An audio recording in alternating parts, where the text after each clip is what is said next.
I have a Germany.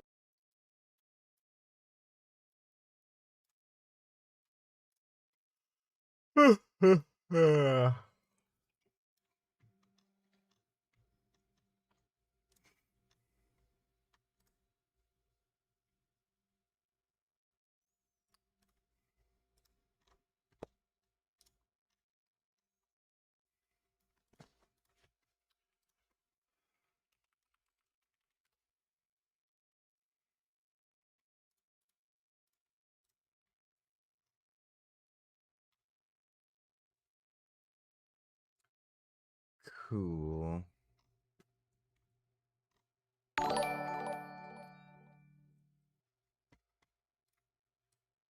boy, my thing is loud. Dodo, donate $2. Can you check if Destiny responded to you about Brian Tyler Cohen's anti-Semitic video? Go on call with him and force him to announce it on stream and point out how all his viewers said that Destiny lost the last debate and that you should 2v2 Professor Dave. As far as I understand, Destiny actually did do a live stream today where he addressed that. He's not live right now, but yeah, he did in fact do a stream where he addressed the Brian Tyler Cohen thing. I don't know exactly what he said. I think he was motivated to actually do it and criticize him for it because I called him a fucking hypocrite in the message I sent him, so it sounds like I was convincing. But next time he's live, I'll try to get on with him and talk about it. Thanks for the donation, Dodo. Yo, VG, what's good, man? I was in the gym when you was training. Dope. I'm good. I'm just fucking... Dude, I'm just so fucking exhausted right now. 4 women for the most common attacks against women.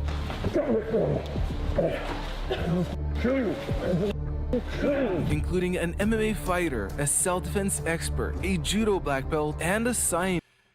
Yeah, self-defense expert. Uh-huh. Let me guess, she's gonna do the worst. So you could learn from their good and bad decisions.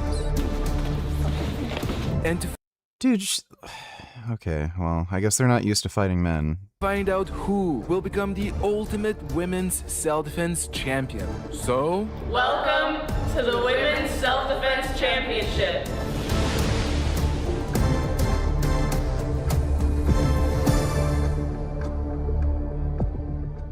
with the first you can Bro, if you live in the United States and you're a woman who claims to be like some kind of self-defense expert or teacher or whatever,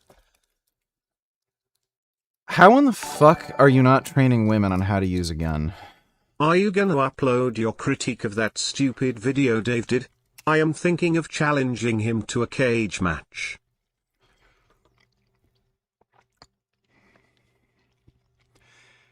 Yeah, I think I will. I have to edit it quite a bit, and it's pretty tedious, that editing work, because I'm pretty sure the stream got blocked because of the stupid violent shit that he showed in the video where kids are, like, bleeding and shit. So I have to censor that. And it's, like, sporadic throughout, like, that hour, 30-minute long video, and then my response to it was so long, so, like, it's kind of a pain in the ass to edit. Thanks for the donation, though, Fad Fudge. contestants, an MMA fighter, and a scientist, having gone through 6 different My name is Xenia Rodes, I'm 34 years old, I'm from Holland and I'm a student and teacher of School of Self-Protection Street Tactics. They use the principles of urban combatives. We don't call it a system, that's the first thing, we call it principles. And that's the principles that keep standing under real fight stress, constant offensive for. So, like, unless you're fighting a really, really weak guy, you're just not doing this to a dude. Pressure and a lot of gross motor skills, things that's tested under real stress that stays. How do you feel being here? A little bit nervous. Makes sense. Let me introduce you to...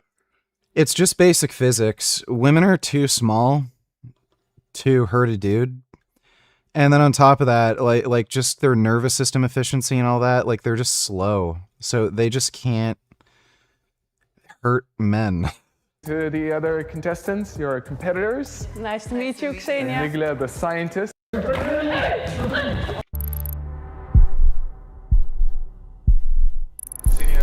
Yep.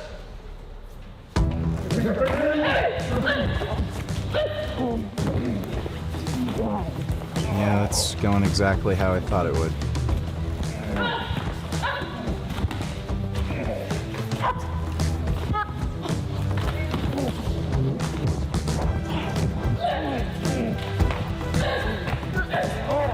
Probably going pretty easy on him too.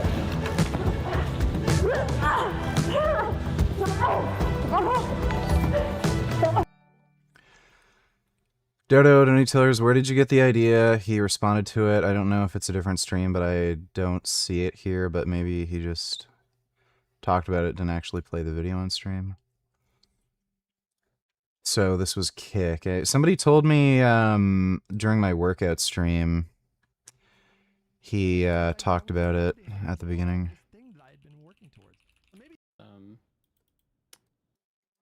What do you mean by that? Post, Barbarossa were allies with respect to that goal, right? Yeah, That's not controversial. They were allies. This motherfucker, if she's hungry, she will go and find something crinkly and just like Europe gave like some human spawn there, and then in North America, Pocahontas 21st donated $2. Yeah, I'm not watching that. Thanks for the donation, dude. spawned there, and in South America, like people like.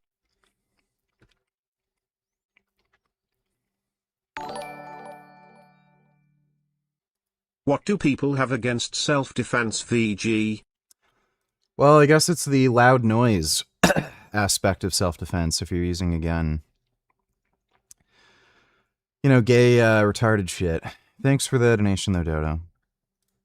We all came from Africa. It only goes back. So former white people said the on the edge. Yeah, he did Peak a great women's self-defense. Oh, wait. No, that's not it.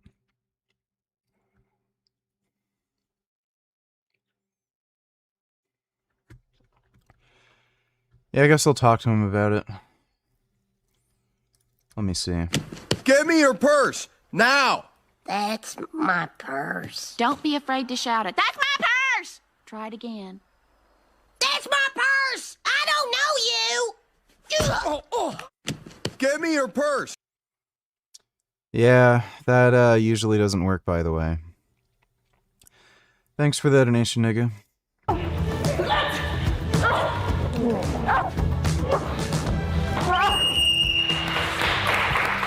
Xenia held up against a much larger attacker, significantly better than the first two contestants, impressing the difficult to impress judges. Xenia is ready to go to town. She used a lot of his energy to manipulate the positions. I'm giving her an 8 on this one. I am believing that without the helmet, with those hits, with the hammer fist, she's having a good chance to slow down the attacker.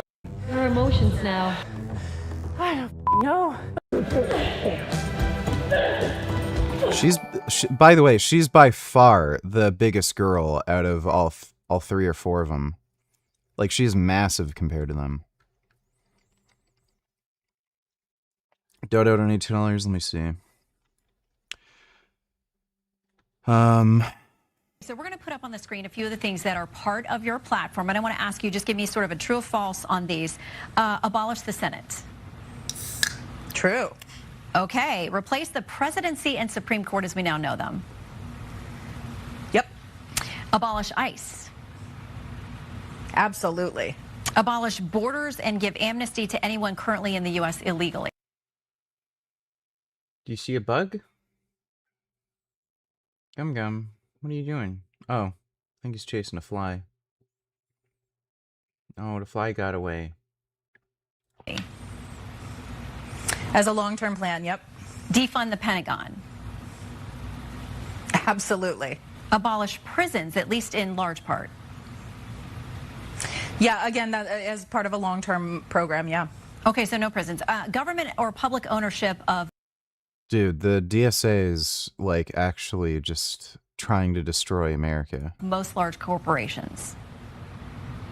Yeah, absolutely. So let's see, get rid of the presidency, Senate. Like, what that really means is they want some, like, I don't know. It's either some sort of fascist totalitarian rule or complete anarchy, complete open borders. Great idea. Get rid of the police, get rid of prisons.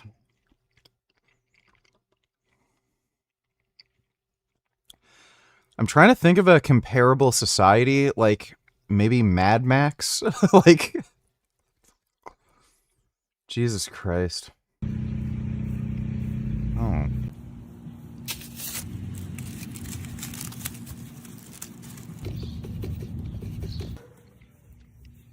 Wow.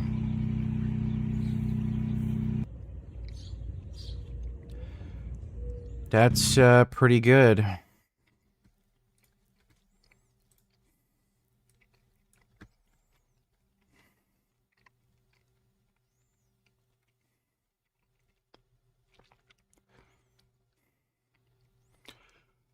Leader Yair Lapid, who calls for expanding Israel to its biblical borders. Honestly, hell yeah, colonialism's great. Like, they're not really going to be able to do that, but... The state could stretch as far as Iraq? No. Like, it'd be great if they could, but... yeah, that's not possible. Do you think there should be conditions? I'm telling you, it's like Mad Max, Fury Road, only much worse. Yeah, I guess there would be more Muslims. Thanks for the donation, Dodo. On the aid the United States sends to Jerusalem and Tel Aviv?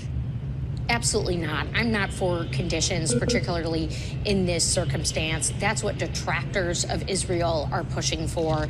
And we have a country, a very close ally of the United States, the only democracy in the Middle East that has been attacked, that's in the middle of a war, that is reckoning with their own civilians being taken hostage and put into terrible, terrible situations. Yeah, she's based. And yeah, everyone's like, APEC, Stupid. Zoran Mamdani recovers $104 million in extra tips for New York City workers from delivery apps.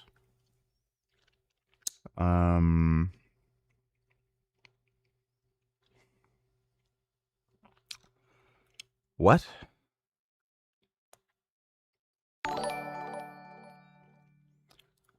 Genetic beast mogging you at the buffet. He misspelled unintelligence in the thumbnail too, lol. Alright, I'll take a look at that in a second. Thanks for the donation, nigga. I don't know what the fuck this is. Twitter bullshit. What would you estimate genetic beast's IQ to be? Probably borderline retarded. Very, like, yeah. Why is there this dumb music? So he's very overweight. So yeah.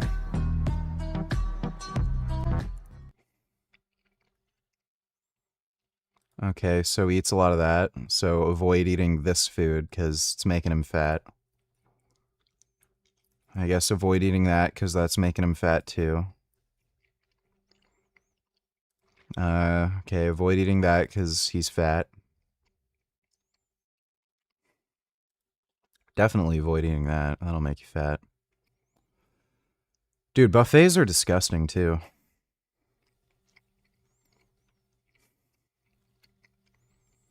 Yeah, so there he is being fatter and less muscular than me.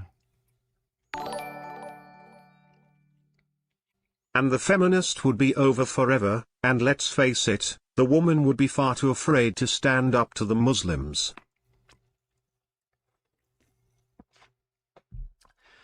Yeah, it's funny how there's a disproportionate amount of women who support the DSA and this defunding the police shit, but then they're also like pro Me Too. Who exactly is going to help bring rapists to justice if the police and legal system aren't there? Like, they also want to ban guns. I don't know how they're going to do that without the police, right? Like, it is just so outrageously retarded. I wish we could put them on an island or like some uninhabited nation, and then they can form the society they want, and they can watch just how bad that works out for them. It would literally turn into fucking Rape Island. All the fucking Muslims and shit would just go there and just rape all of them and keep them as like brood sows. Maybe not, because they're like fat. Maybe even like Muslims wouldn't want to fuck them. I don't know. Thanks for the donation, Dodo. Dodo Donate Tellers is probably lying.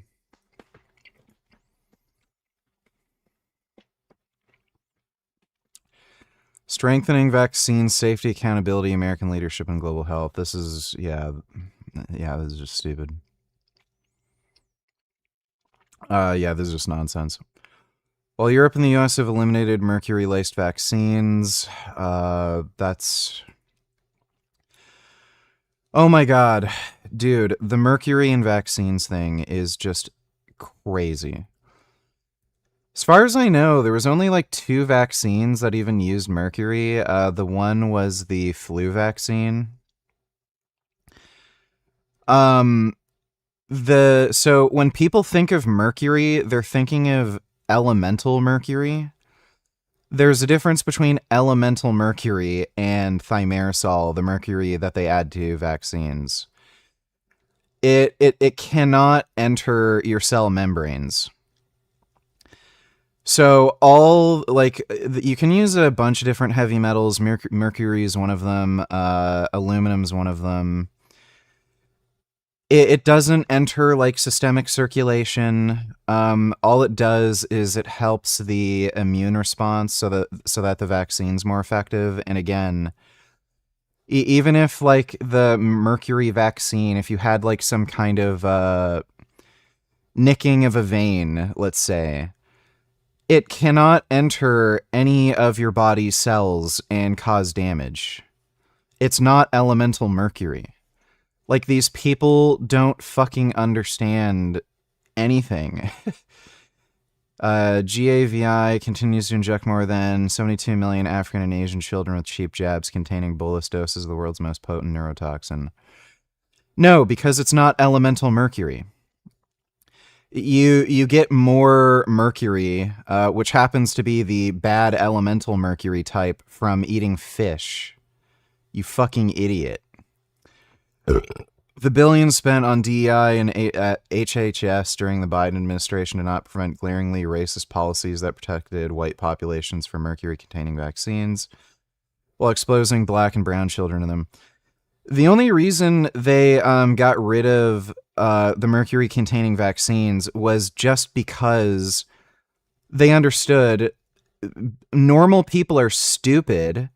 And you can explain this to them. There's a difference between elemental mercury and the thimerosal mercury that's in the vaccines, but they're not going to understand it. They just hear mercury and they just go dum-dum. So they got rid of the mercury in the vaccines because they could just use some other fucking irritant or heavy metal. And then they wouldn't have that kind of like public adoption issue with like the mercury fucking fear-mongering. It has nothing to do with them not caring about black people and just putting mercury in vaccines. It's just they don't have to worry about that in Africa. Here, with dumbasses like you who are literally infected with brainworms, yeah, they had to take mercury out of vaccines, otherwise you wouldn't fucking take them. Under President Trump's leadership, GAVI has agreed to eliminate mercury from vaccines it provides to children. There's an enormous victory for global health. It's not. There's never been any link to thimerosal in vaccines and any fucking health issue. Clav stealing another guy's girl. Who in their right mind would let their girlfriend go on a so-called girls' trip to Miami alone?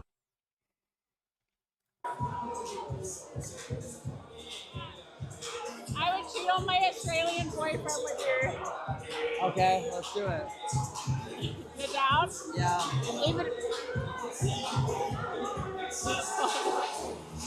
Never happened. There's most guys. Yeah, so here's a pro tip. Don't date dumb whores. It's that simple. You might think they're hot, but they're still a dumb whore. So if you don't want to date a dumb whore who does this shit, don't date a dumb whore. Thanks for that donation, nigga. Community note strike again. Before you attack somebody over vote, make sure you've got the right guy. What is this?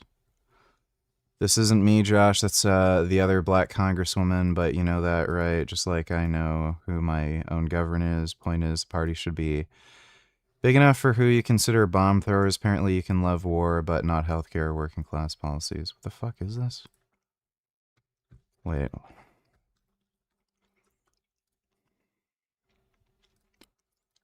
I don't know the I don't understand the context about this.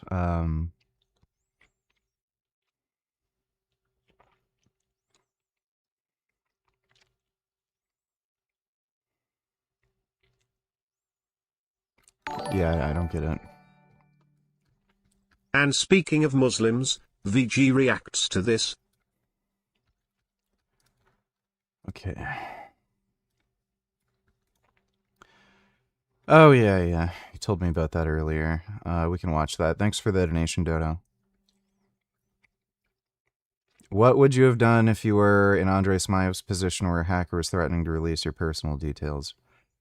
It wasn't personal details. It was intimate video of his him and his wife. Call the police. Don't pay him anything. Like, it's just fucking stupid. Me, there's always an update, I feel like, in your story, and it's always a shocking update. And for those who don't know, you have spent the last number of years now in a battle over a tweet and a pamphlet that you wrote and an interview that you did talking. Yeah, I'm not bald. I just shaved my head. So there's a bit of a difference there. It's kind of like if it were the opposite and I was wearing a wig, and then you made fun of me for having hair. It's like... About your Christian views on marriage. And, we'll talk a little bit about that in a moment, but the latest development after the Supreme Court case unfolded in your country, in Finland, that found you guilty over writing this pamphlet, guilty of sharing your faith, essentially. It's been a shocking. So the European government is fine with letting in Muslims who are the most bigoted fucking retards imaginable. They're against gay marriage. They hate all other religions. They call them kafirs. They're lesser than animals. But when a Christian woman defends like this idea of biblical marriage where it has to be between a man and a woman and all that shit, oh, that's bad. We're going to have to charge you. You're a bad person. You can't come into the country, but we'll let in literal radical fucking Muslims who are even more extreme than she is. This is literally communist brain rot infestation where they are literally trying to punish white Christians. That's all it is. When they live in at least used to live in a majority white Christian nation. Like, what the fuck is this? They've literally created a fucking two-tier society where, like, people who are actually born there and from that culture have less rights and freedoms than fucking Muslim immigrants.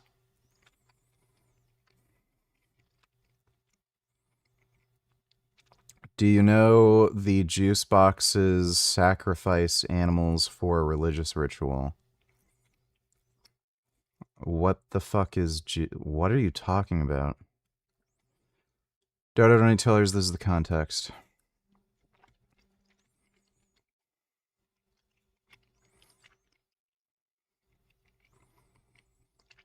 Oh, I see. Okay. Thanks for the donation, Dodo. Shocking moment. I know you're appealing that case, and we'll talk about that as well. But the latest development is that you learned that your UK travel authorization was revoked. Now, explain. Oh, he means Jews. Okay. What's your fucking point? Why would you get the idea that I support religious, ritualistic slaughter? Fucking idiot. How did you learn that, and what does that mean exactly? Yes, I was going to a conference to California, to San Diego, and before that, I learned that I have to apply for the ETA, Electronic Travel Authorization. It is nowadays they demand that, and the Bishop Juhana Pohjola, who also was convicted because of my booklet. He told me that he was cancelled, that his appeal for this ETA was cancelled. And after that, I made also the appeal. And at first, at the 17th of June, I got a positive answer. But then just 2 days before my travel, I got an email from the government of UK where they said that, that my application was cancelled. Because of what? Destiny looks at the Netanyahu thing at 5:48 on his stream.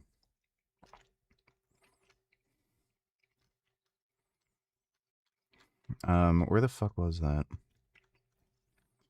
Who linked me the video?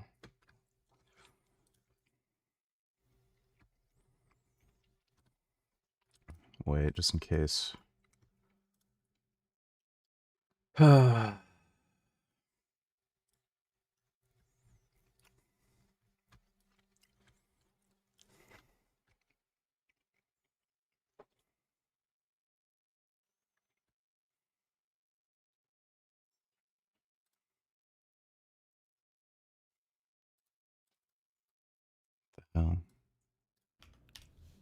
See?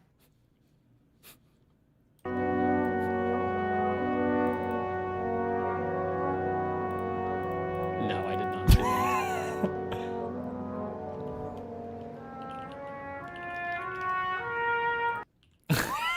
That's why?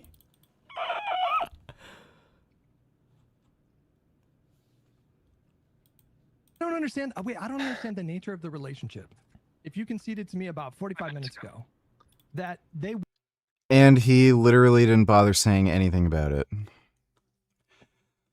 Yeah, go figure. Who is that fucking... like, Adam Mockler was promoting the same fucking stupid horseshit. Divest from Israel, they're committing a genocide, don't support any Democratic candidate that supports Israel or is funded by AIPAC. And then Destiny refused to call out Adam Mockler for that retardation. And again, this is the DSA brain rot that this guy says he's against. But, oh, guess what? He makes videos and does collabs and shit with Adam Mockler.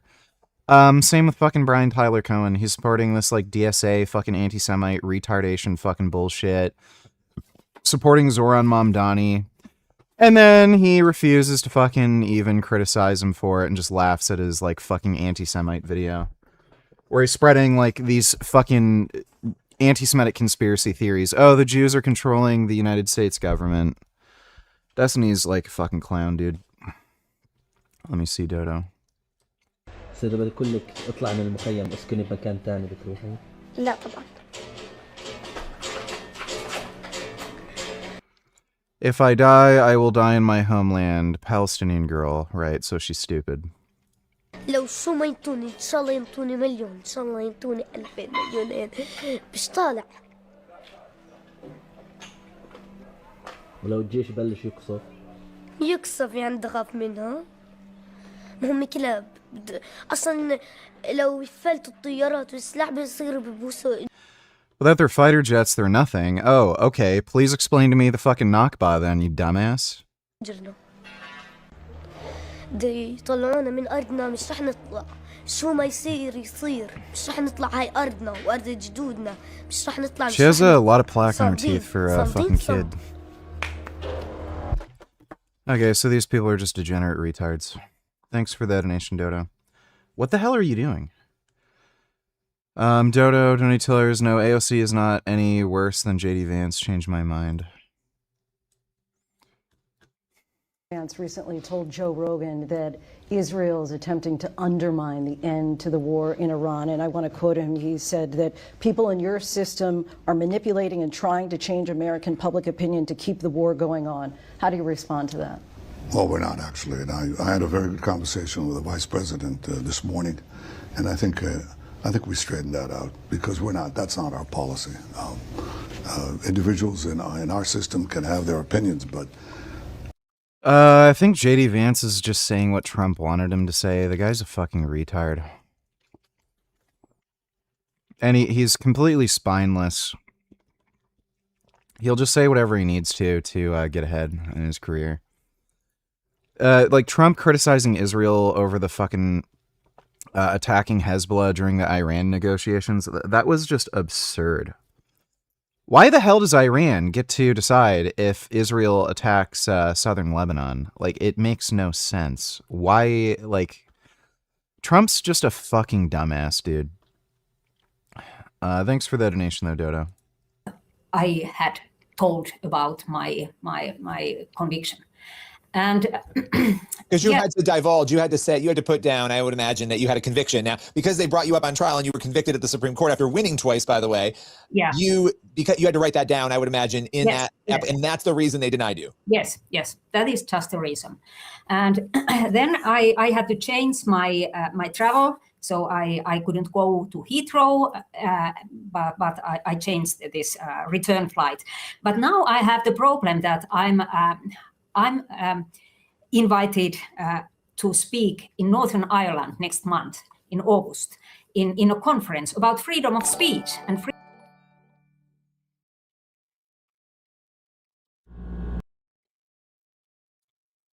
Why didn't that, oh.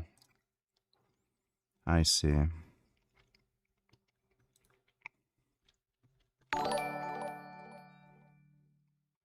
Can we react to this video in its entirety? Thanks.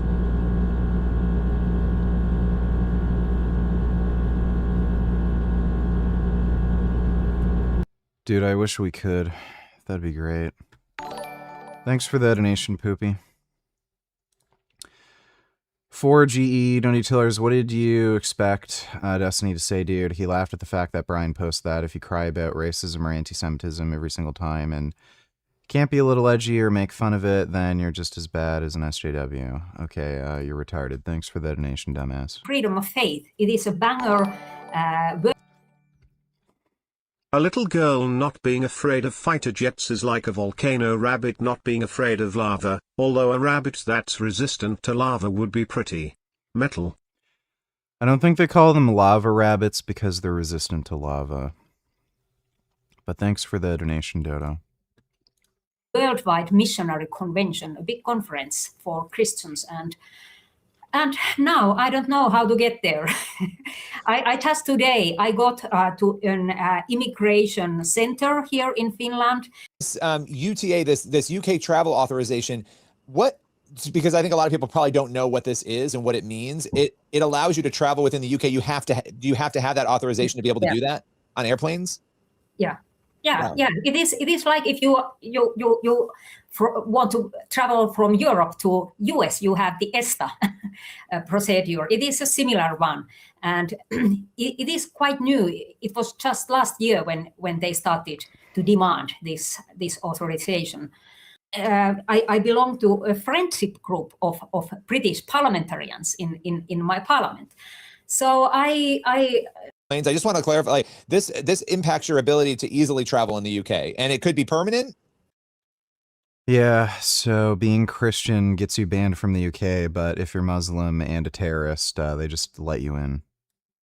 Lauren, you caught up with Dr. Fauci's attorney after he was forced to leave this hearing room amid this dispute with the Republican chair of the committee. What did he tell you?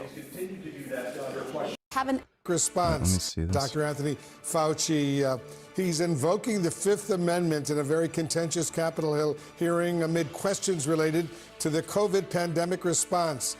The Republican chair of the Senate Homeland Security Committee Senator Rand Paul of Kentucky issued a subpoena for Fauci, the former head of the National Institute of Allergy and Infectious Diseases, to appear before his panel. Fauci and Paul, a trained ophthalmologist, have an acrimonious history, to say the least, with Paul even calling for Fauci to face criminal consequences. Before today's hearing, the committee released more than 1,000 pages of the doctor's personal diary from 20. No, I'm not going to watch the new Spider-Man. I'm not going to watch the new Avengers Doomsday. Mark Ruffalo's in it. I'm not watching a movie with that fucking anti-Semite prick. 2019. JP, don't need $2. Let me see. Frank Tufano, the 33-year-old man-child, needs to come out of the closet already. See? I don't have to make videos about girls getting their brains railed out by their favorite tall, ugly dude because they go online now and openly admit it in 2026. When I left him for self-respect, but then 10 p.m. rolls around, there's 100,000 likes on this post. So, what did like 20% of young girls in America like this? It's absolutely crazy. They have nothing in their lives to do or think about other than their roster of dudes. It's crazy. You're gay, so I don't know why the fuck you care.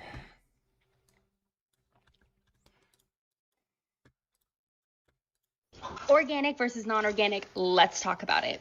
So organic obviously means that So this girl never really answered the question, has absolutely no clue what she's talking about, because if you just do a quick Google search and read the list of Organic's just a fucking scam.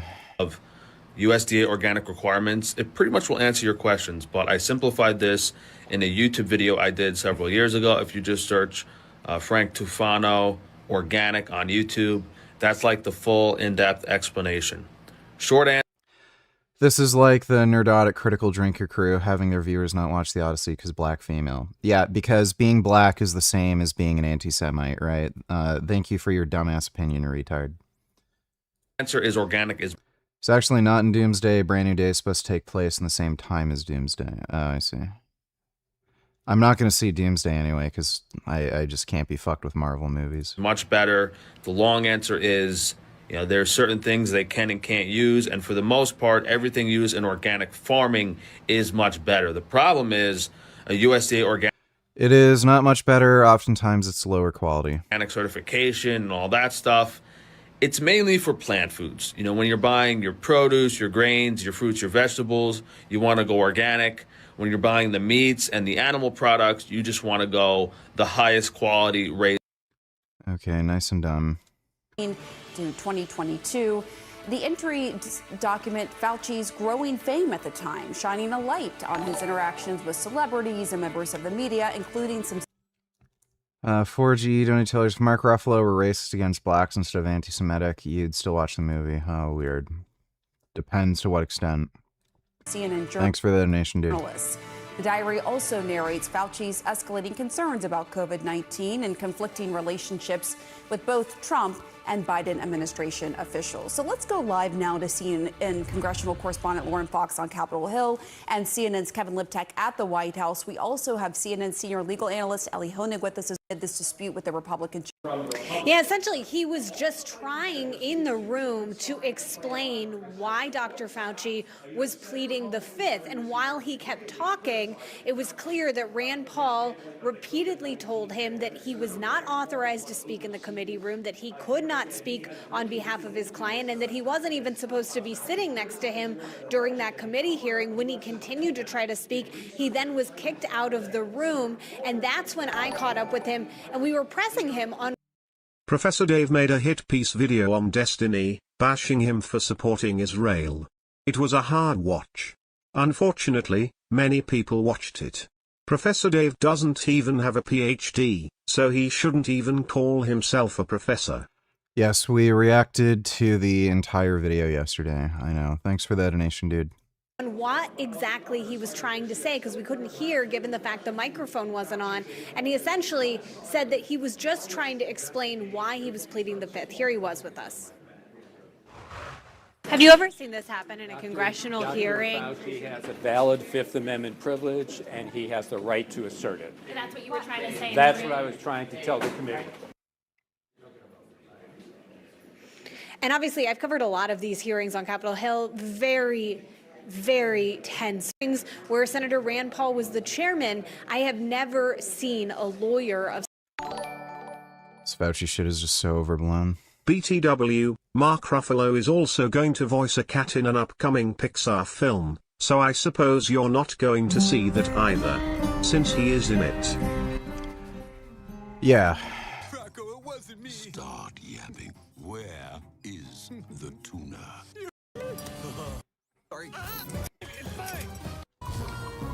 Yeah, I won't watch that either. Thanks for the donation, Dodo.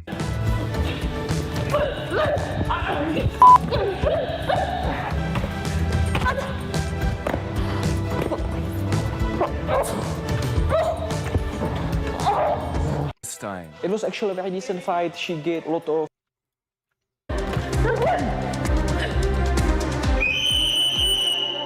I think without the helmet of mistakes which get her into bad positions, and then she suddenly started hitting him, get up, get up.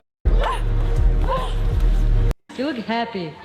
Well, I'm happy it's over. The last one, I think it was good. I thought it could be better, but that's violent. Or just kind of run around the mat. And I'll show you this part as well with your /retreat. Like the first round, I'm hoping to settle.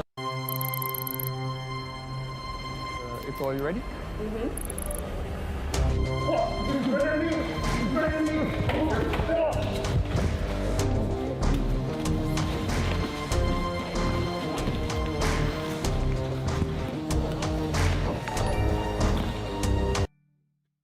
It's a shame because you love cats, VG. Yeah, it is a shame. Thanks for the donation, Dodo. Yeah, so all this proves is that women should carry a gun if they actually care about self-defense. So, it's plain and simple physics. There's like 100-pound weight difference and a fucking sex difference. You're just losing. All right, let's watch some of these Frank shorts. Looks like he's up to some retarded shit. Dr. Taban has effectively ruined my life. I'm half blind, I'm disabled, and I'm laying in bed 18, 20 hours a day. And what's he doing? Nothing. Maybe he lost some money and some patience because his reputation is now truthful, but he's still in practice. He hasn't been penalized. He hasn't been forced to pay me. You know, if I look left or I look right, I'm basically blind. I have no peripheral vision. My eyes look really weird from most angles. You know, I used to take pictures and like looking down at my camera like, hey, what's up, guys? Now I look like a weirdo freak. You know, I look to the left, my eye wanders. I look to the right, my eye wanders. You know, when I close my eyes, when I blink, it's really uneven. They look really weird. My eyelids are messed up. And I don't have money. I can't afford the revision surgeries that I need or the insurance coverage to, you know, I'm at least 2 or 3 surgeries away from fixing some problems that still might not be fixed. And whose fault is that? For doing surgery that was unnecessary and you were warned this was a potential side effect. We're gonna get these two. Cosmic Crisp are my favorite. What a strange collab, huh? I wonder why Clavicular didn't ask Paul Saladino if he paid Dr. Taban to botch me. And if you didn't know Paul Saladino's backstory, it's fucking insane. It's a pretty extensive history of ruining my life. Yeah, he thinks Paul Saladino paid another doctor to botch him. Just fucking stupid. Starting with getting my business shut down in New York. Then... How the hell did Paul get his business shut down in New York? It wasn't even shut down. The USDA just raided his building and told him some of the shit he was doing was illegal. So he just had to throw out a bunch of meat that he was illegally selling. He got me kicked out of my own home, turning my family against me. He did not get you kicked out of your home. So Frank was living with his parents rent-free. Frank put his parents' address as his business address. So when Paul sued him, obviously they're going to send Like not only is not only was that listed as his business address, that was also his residence. So where is Paul supposed to send you mail to serve you? And then Frank Frank also put his mom as, it was like a CFO or something of his business. So Paul was conducting a lawsuit against Frank and his business. And because Frank, for whatever reason, put his mom as part of his business, she ended up getting a legal letter. So then his mom freaked out and kicked him out. But that was all Frank's fault.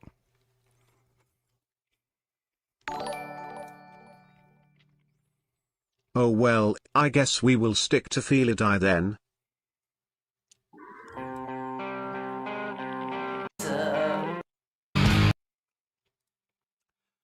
Don't think I've ever seen this.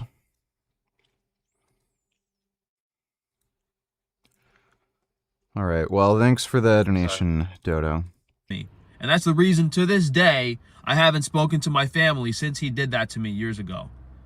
And this little stuff really creeps me out. It really creeps me out, you know. I started selling Cosmic Crisp apples as my favorite apple with our organic produce selection on Frankie's Free Range Meat. And it's almost like, you know, does this guy have a blob doll with my face on it? Does he follow me everywhere and replicate everything? So because Paul likes the same apples that Frank does, Frank thinks Paul is obsessed with him. And, like, what a weirdo. Thing I do, which a judge said, by the way, I cannot say. I can't claim that Paul Saladino copied me or plagiarized me, but, you know, it is a bit of an unusual collab. It is a bit... Oh, yeah, it's weird that he likes the same type of apple you do. Totally strange. Weird that I've been in the looks maxing space for the past few years, and it's even stranger that he's eating Cosmic Crisp. It's just that... He has not been in the looks maxing space. He's just a retard. Everything this guy's done has been a looks downgrade. Really detailed, weird stuff that creeps me out. You know, who is this guy? Why does he keep popping up? My testosterone was, I think, 550 total before I went on gear. You should watch it. It's a very dark animated German murder mystery with cats. All right, maybe I'll give it a watch. Thanks for the donation, Dodo. Yeah, my testosterone was 550. That's the total test before I went on gear. When I first hopped on, I was taking 210 milligrams a week of test sip. That put me at 2,220. And then last I got my testosterone checked, I was at over 5,000. And if you knew who I was, this collab would make a lot more sense. Really, really strange, creepy stuff. Frank literally thinks he's like the center of the universe. Ever heard the animated movie Waterside Down? Don't you mean Watership Down? With the rabbits? I've seen that. I finished cutting my lip, and I did not make the same mistake this time, and I actually did. Holy room temperature IQ. This guy performed surgery on himself and cut the edges of his fucking mouth. What the fuck? Check, dude. There is a procedure that does this, but you don't just cut your lips open and it makes them wider. They have to, like, position the skin and all that type of stuff. This is crazy. This is crazy. Like, taking a pair of scissors instead of saving up some money and going to a place. This isn't even that expensive of a procedure. I can't imagine it's more than a few $1,000s. This is insane. Now, if you want the cheaper alternative, you can get lip filler like that. Lip filler like that widens your lips. Very big secret no one talks about. Lip filler like that widens your lips. On the edges. Don't get lip filler here. Just get it on the edges and it'll widen your lips to the point where most people would be happy. In his case, I think that's going to be enough. Just go to the best lip filler specialist in the area. $400, $500, $600. There you go. Retards being retarded. May in fact even be dumber than Frank. That is really dumb. Shockingly stupid. Is a YouTube prankster turned predator catcher who was recently arrested during one of his sting operations. The body cam footage showed his full-blown meltdown while being put in the back of a squad car. I am a multi-millionaire. I promise you, I can take this as far as you want. Officer, you will be in a deposition and you will be arrested. While he faced a lot of scrutiny, he wisely apologized shortly after, in a video most people saw as sincere. This is genuinely, and I think what it is genuinely. What many don't realize is that this is part of a pattern for Jidion, wherein This guy is an entitled man-child retard. clout-seeking backfires, and in some cases, his actions directly lead to people being victimized by the very creeps he swears to target. When EDP joined my Discord when he was about to do the interview with us, he didn't join, but he found a girl in my Discord. Jidion has been getting himself in trouble from the very beginning of his content creation journey. It's actually why anyone liked him in the first place. After finding some virality on YouTube, doing comedic interviews at his high school, he began exploding in popularity thanks to his prank videos, quickly amassing over 1 million followers on both TikTok and YouTube. While the videos themselves were definitely inflammatory, especially to those who were provoked in them, he still managed to build an extremely successful and lucrative career on YouTube without getting himself into any major public controversy. However, this would suddenly change after he began streaming on Twitch. Only one day after officially becoming a partner on the platform, Jidion was suspended for 2 weeks for violating the website's harassment policy. This suspension came after Jidion saw that fellow streamer Pokimane was live and prompted his viewers to spam L plus ratio in her chat. Oh nah, bro.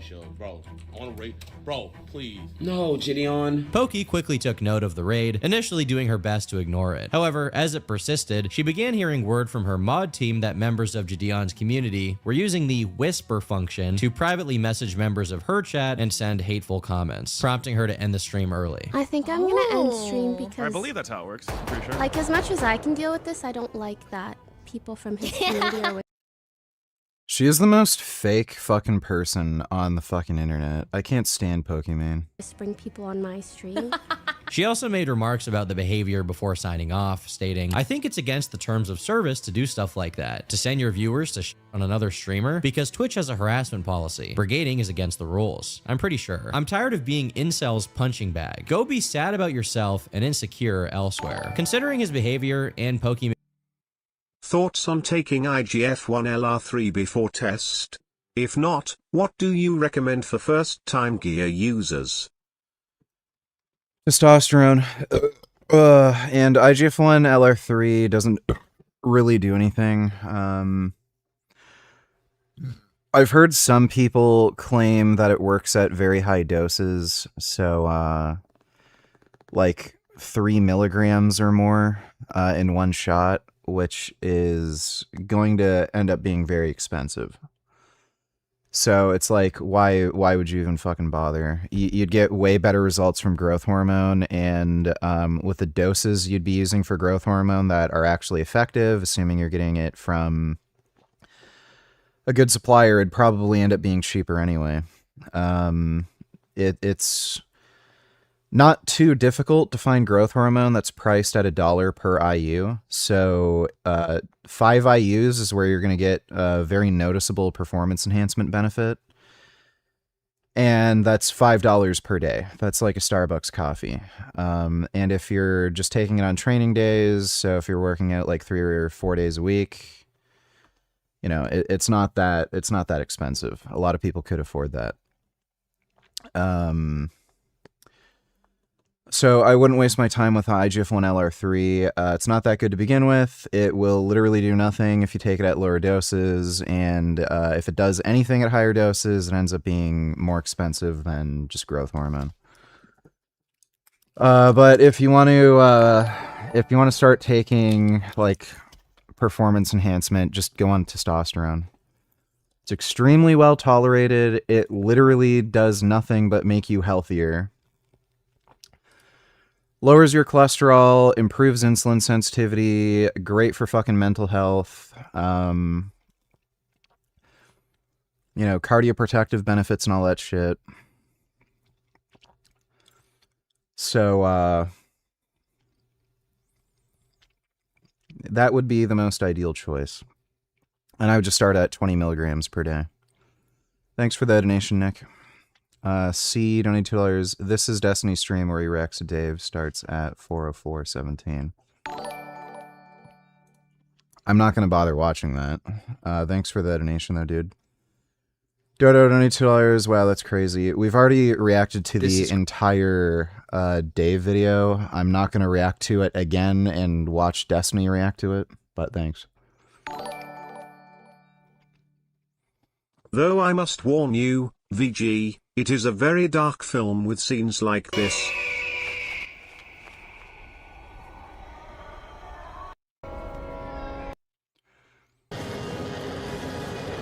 Yeah, that looks not so great. I like cats. I don't know, I might watch it anyway. Thanks for the donation, Dodo. Crazy. Iranian state media has released a video indicating that they have an interest in killing Barron Trump and Melania Trump. And the Trump family is now on alert, and I am going to argue that even if it is extraordinarily unrealistic that they could get to Melania and Barron, that this still has the very real possibility of ruining their lives, and of course it is wildly triggering Donald Trump. Iranian state media put out a video. It's a propaganda video, and it is a very detailed fantasy. Only downside of testosterone injections is injections got a crazy lump today because I think I hit a vein.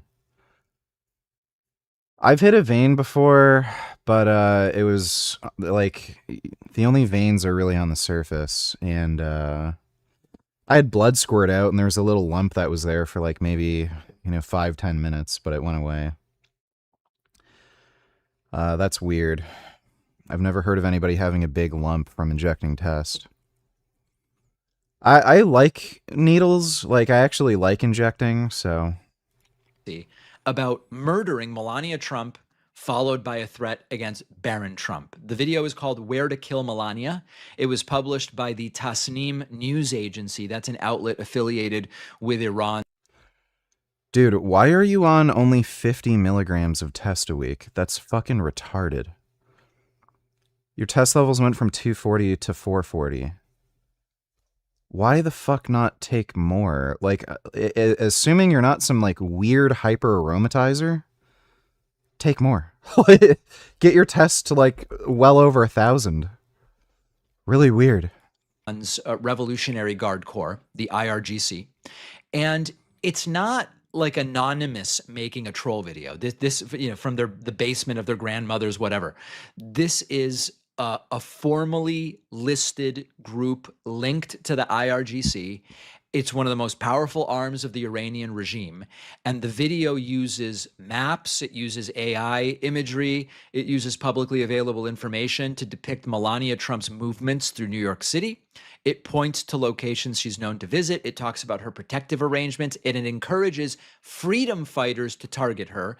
And then it ends with 5 words: Barron Trump, wait for us. Think about that. Barron Trump is an adult. He is involved in Trump's crypto stuff. He was involved in Trump's pre-election strategy of appearing on all of these bro podcasts. Yeah, dude, 440 test is extremely low too. That's not healthy. You want to be around 1,000 at least. He's 20 years old. Now, he is not a military commander. He doesn't determine American foreign policy. Yeah, test made my blood pressure higher. It put me into the safe range, like normal range. My blood pressure was ridiculously stupid low, and after I went on test, it went to normal. If you look at randomized trials, testosterone generally doesn't increase people's blood pressure. So it might do that transiently, because it raises estrogen, and it also activates the angiotensin aldosterone pathway. So it'll temporarily lower diuretic hormone and make your kidneys hold on to sodium.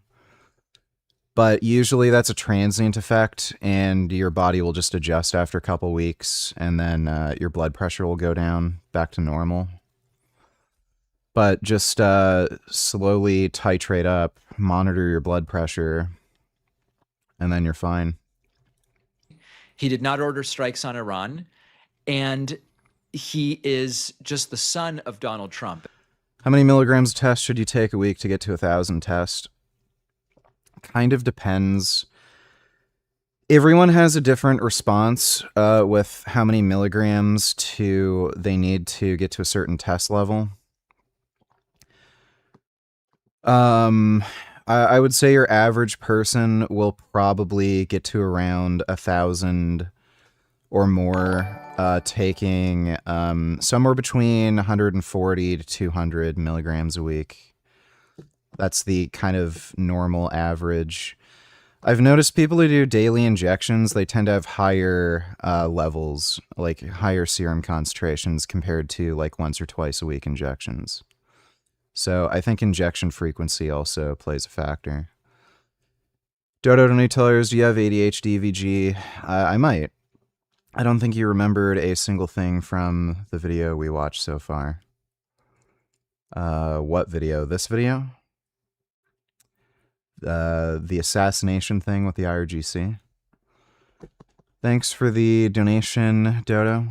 As far as Iran is concerned, Melania Trump is being targeted because there's a psychologically devastating aspect to going after a president or a leader's spouse. This is a known thing meant to generate fear and terror. And that's really the point of this. The feeling that we could get your family, regardless of whether they have anything to do with the decisions you're making to attack us with Strait of Hormuz, with power plants or civilian infrastructure. Now, the Secret Service has said we're aware of it. We're investigating. Anything that is perceived as a threat against one of our protectees, we are going to be taking very seriously. But for security reasons, the Secret Service doesn't want to talk about the specifics of that investigation. Now, just like as a top-level gut check, is Iran likely to succeed in assassinating Melania or Barron Trump? I think the answer is no. Both are protected by the Secret Service. Okay, well, you know, it's the IRGC being the IRGC. Remain standing on the platform. It's no surprise that Jidion was served a 2-week suspension, but he wasn't about to take this lying down. Instead, he continued to provoke both Twitch and Pokimane. Upon learning of his suspension, he changed his Twitter profile picture to an unflattering Yeah, my skin's darker. I've been taking melanotan too. Image of Pokey without makeup on. He also live streamed himself. I ran out, but I've got some more coming. Giving a sarcastic apology in which he pleaded with his Nubian goddess for forgiveness. Yeah, I take peptides, take growth hormone, TB500 occasionally if I have an injury. I was taking it for the last, like 2 months. I had some fucking problem or injury. I can't remember what it was, but I was on TB500 for something. I can't remember what it fucking was. And then I also hurt my shoulder, and then I stayed on it for another month. I love you, Pokey! I love you!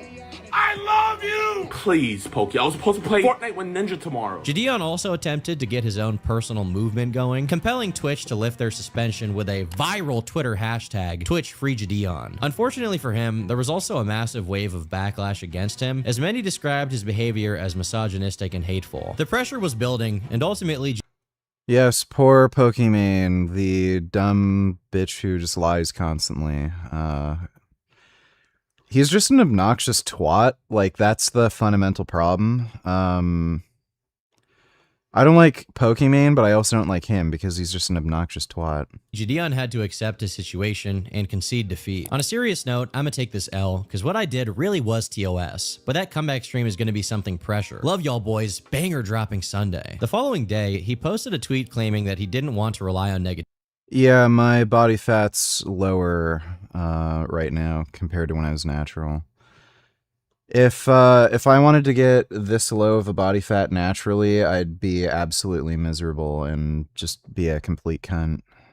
negativity to be successful. I don't like petty Jidion. See y'all on Twitch in 13 days. I don't need this attention to grow. Gonna speak to the Pogger community when I'm unbanned. Until then, we back to where we started. Unfortunately for Jidion, the damage had already been done, and he would never be able to stream his return because he was permanently banned from Twitch. He tried to appeal the decision, but was ultimately rejected, with Twitch stating, "We do not unsuspend accounts for this level of abuse." Having expended all of his options, Jidion has a notable change of heart following this decision. While he had conceded to deserving a ban, he never fully apologized or admitted that he was wrong for what he did. But now he was calling his actions corny and even offered a sincere apology to Pokimane. Throughout this whole situation, I did a lot of corny stuff, and I'm way funnier than the level I brought myself down to. Poki, I apologize. And boys, I'm dropping it, so I'm asking you guys to as well. The two eventually reconciled a year later, collaborating in a video where they ate fried chicken. Ultimately, a wholesome conclusion to the situation for both sides, particularly Jidion, who managed to come out of the situation redeemed. However, this situation would not be an isolated occurrence. In fact, it serves as the blueprint for the Jidion cycle, where he does something inflammatory, faces backlash. Oh, I know Imaru. I don't know who Sin is. Imaru is just a liar. Like, the crazy dog pile on what's his name for the Imaru bullshit. Like, that was fucking crazy. Imaru fucking tried to lead this guy on and then accuse him of, like, fucking sexual assault or something. And, like, in her dumbass story where she's trying to make everyone think she was sexually assaulted, she said she tried to make it so he didn't leave. So she's trying to accuse this guy of sexual assault, but then she's upset he left right away when she showed that she didn't want to be touched. Like, it made no fucking sense. Like, that bitch is just a fucking crazy liar. Yeah, Miss Kiff. Like everyone is such a dumb beta male simp. Like, really, of all the fucking women who are most likely to lie about this shit, of like an attention-seeking fucking Twitch streamer, like, are you serious? Why the hell would you ever take these girls seriously? Forward on $2, why are you still against Fuentes when he speaks out against Jew hatred now? Because he's a liar. He's trying to be more mainstream and acceptable and says violent threats and blatant anti-Semitism is wrong. That's great. He's still an anti-Semite. He just wants to make money now. That's all there is to it. Thanks for... Oh, wait. That's exactly the person we need saying that. I guess you could say to some extent that might be good. Like, look, if things change and it becomes advantageous for him to go back to the crazy anti-Semitic shit, he's gonna do it. So, I don't like Fuentes. That's never gonna change. He's just a liar. Thanks for the donation, though, for. Dodo $2. Imagine being rich and then pigging out on Chick-fil-A or some fast food garbage. What the fuck? People like that need to be part of a eugenics program. I mean, maybe if it was vegan, it'd be okay, but it's not. And they eat like retarded children. Bro, fast food actually is fucking disgusting.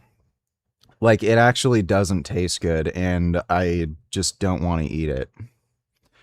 So when you're rich and you want to be a fat ass, I don't understand why you'd go to these garbage fucking fast food places. Like, you could hire a private chef and actually have good food. And it'd probably make you less fat. So, like, these people are just stupid. Thanks for the donation, though, Dodo. Doubles down, then faces consequences, apologizes, and ultimately learns nothing from his mistake. If I start taking tests, would I need to rely on it forever since my body stops producing it? Generally speaking, when people stop taking testosterone, their testosterone levels go back to normal, but why would you stop?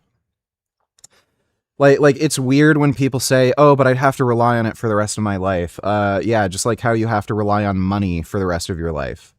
You have to work your entire fucking life. Like especially now, the retirement age is going to ever fucking, like, increase. Like, the retirement age thing is totally bullshit. You can talk to people who are retired. Guess what? They don't have enough money for retirement and they still work. They have a fucking part-time job. So you're going to work your entire fucking life. Oh, why would I go to work and make money? I have to rely on that my entire life. Like, it's stupid. There's plenty of things you have to rely on your entire life, like society. You have to rely on society to function, to get food, water. gas for your car. Like if you have any hobbies, guess what? Like they probably rely on society to function. How do you think you get video games? So like there's plenty of essential and like maybe non-essential things that you rely on. And again, like testosterone is dirt fucking cheap. It's a generic medication. It costs fucking nothing. If you're on TRT doses, what, like you're going to be, it'll cost you like $20-30 a month, if that. So that's assuming you're just getting TRT and you're not going to a fucking stupid TRT clinic that's charging you for services. It's really stupid. Like these TRT clinics, the way they make money is just through services. So they'll say, oh, well, we're going to give you a comprehensive health panel and we're going to check this and that and you're going to have regular blood tests. You don't.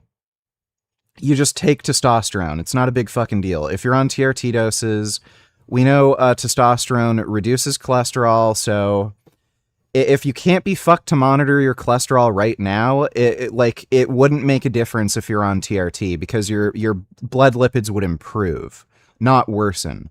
Same thing with like HbA1c, your insulin sensitivity. Well, TRT improves insulin sensitivity. So again, if you can't be fucked to get regular blood work right now, well, you know it's going to be better on TRT. So it just doesn't do anything. It only makes you better. So yeah, assuming you're like you just get prescribed the medication, it costs fucking nothing. And especially if you get it black market, like black market testosterone, like it's even cheaper. So I don't know why anybody worries about having to be on it long term. There's plenty of other things that you have to fucking rely on for the rest of your life. Whoopie fucking diddly do. You have to buy $20 or like spend $20 a month. Vial of test is like maybe what? Kind of like prices can vary. If you're talking about black market, it can be as cheap as like maybe $30-35 all the way up to like maybe $80 USD. And then pharmaceutical prices, it's kind of similar. Like that's going to be around 80, 150, kind of depends. But yeah, like for the entire vial, but month to month, again, you're only spending like $20-30. It costs nothing. Thanks. What's more, and again, if you're benefiting from it, why would you stop? It's like, but why would I brush my teeth? As soon as I stop brushing my teeth will get dirty and start rotting. Yeah, so keep brushing your teeth. It's a weird phobia like to have. Dodo don't need to tell us what's something both Elizabeth Warren and Trump agree on. Eliminating the debt ceiling because both of them want to spend, and Trump's case cut taxes like Hall so we have even less money to spend. Well, yeah.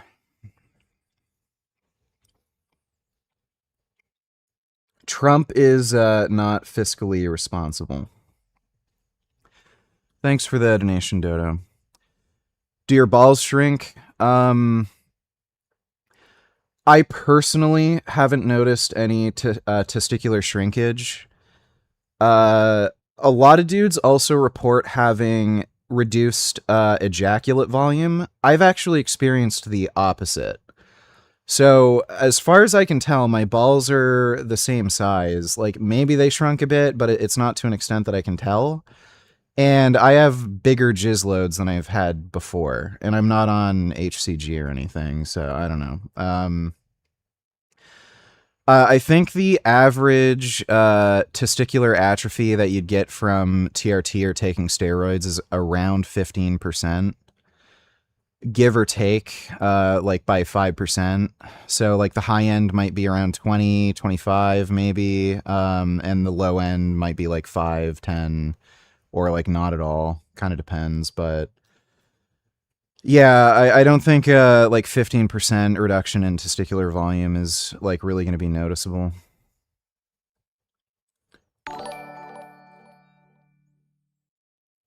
To be fair, you don't have to work if you're handicapped. Also, if you don't want to work, Then you could easily just start your own business. That is still work.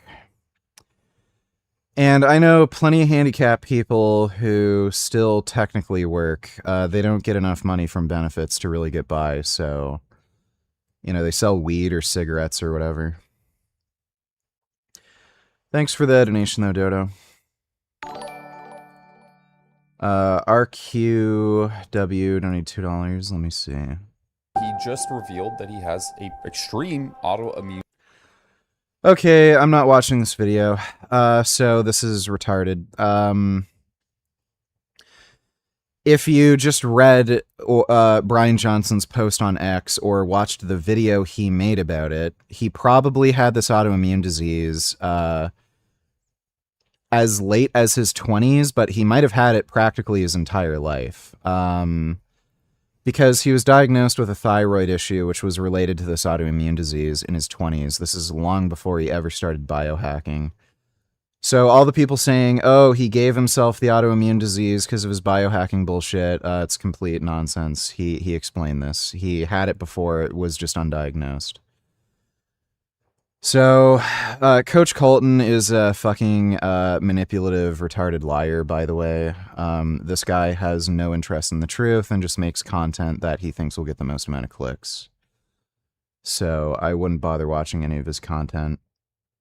Thanks for the donation, RQ.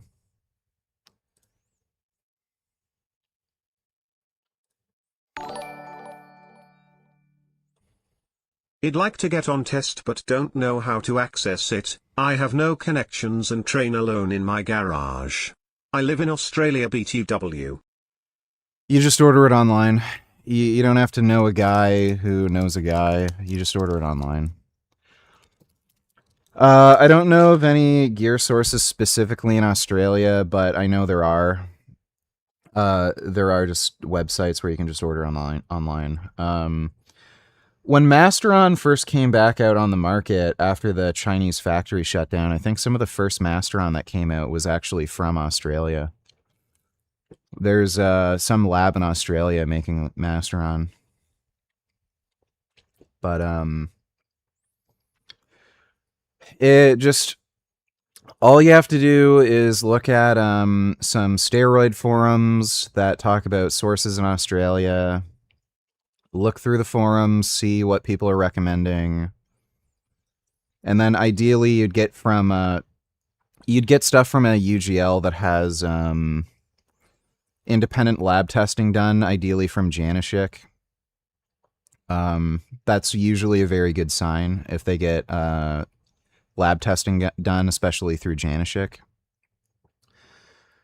But yeah, it's easy. Like again, people order cocaine and shit online now. It's like, that's just what has happened just due to the internet. Thanks for the donation, Hyperlad. Is that he's consistently rewarded for the behavior in the form of views. Jidion continued to wreak havoc at every opportunity afforded to him for the foreseeable future. In March of 2022, he attended a Minnesota Timberwolves basketball game and got a haircut while sitting courtside. The gag was relatively ineffective. And I know in Australia, if you wanted to go to like a doctor to get prescribed TRT, they're absolutely outrageously retarded there. I don't know why, but for whatever reason in Australia, doctors tend to prescribe testosterone undecanoate. It's like the dumbest form of testosterone. It's this extremely long-acting ester. The idea behind it is you only need to inject it once a month, and your levels are not stable. It takes forever for the drug to actually build up in your system. And you can't actually manage the dose properly because there's like a ceiling with just the way the drug's metabolized in your body with the ester, where no matter how much you take, it will cap out at a certain level. It's the dumbest form. So even if you can get it prescribed, they're probably going to prescribe you like a shit form of testosterone that's not ideal. So like, again, doctors are fucking idiots. They think they know more than you. They try to gatekeep all this bullshit for no fucking reason. And then, oh, look, there's the black market. And then they'll like shame you.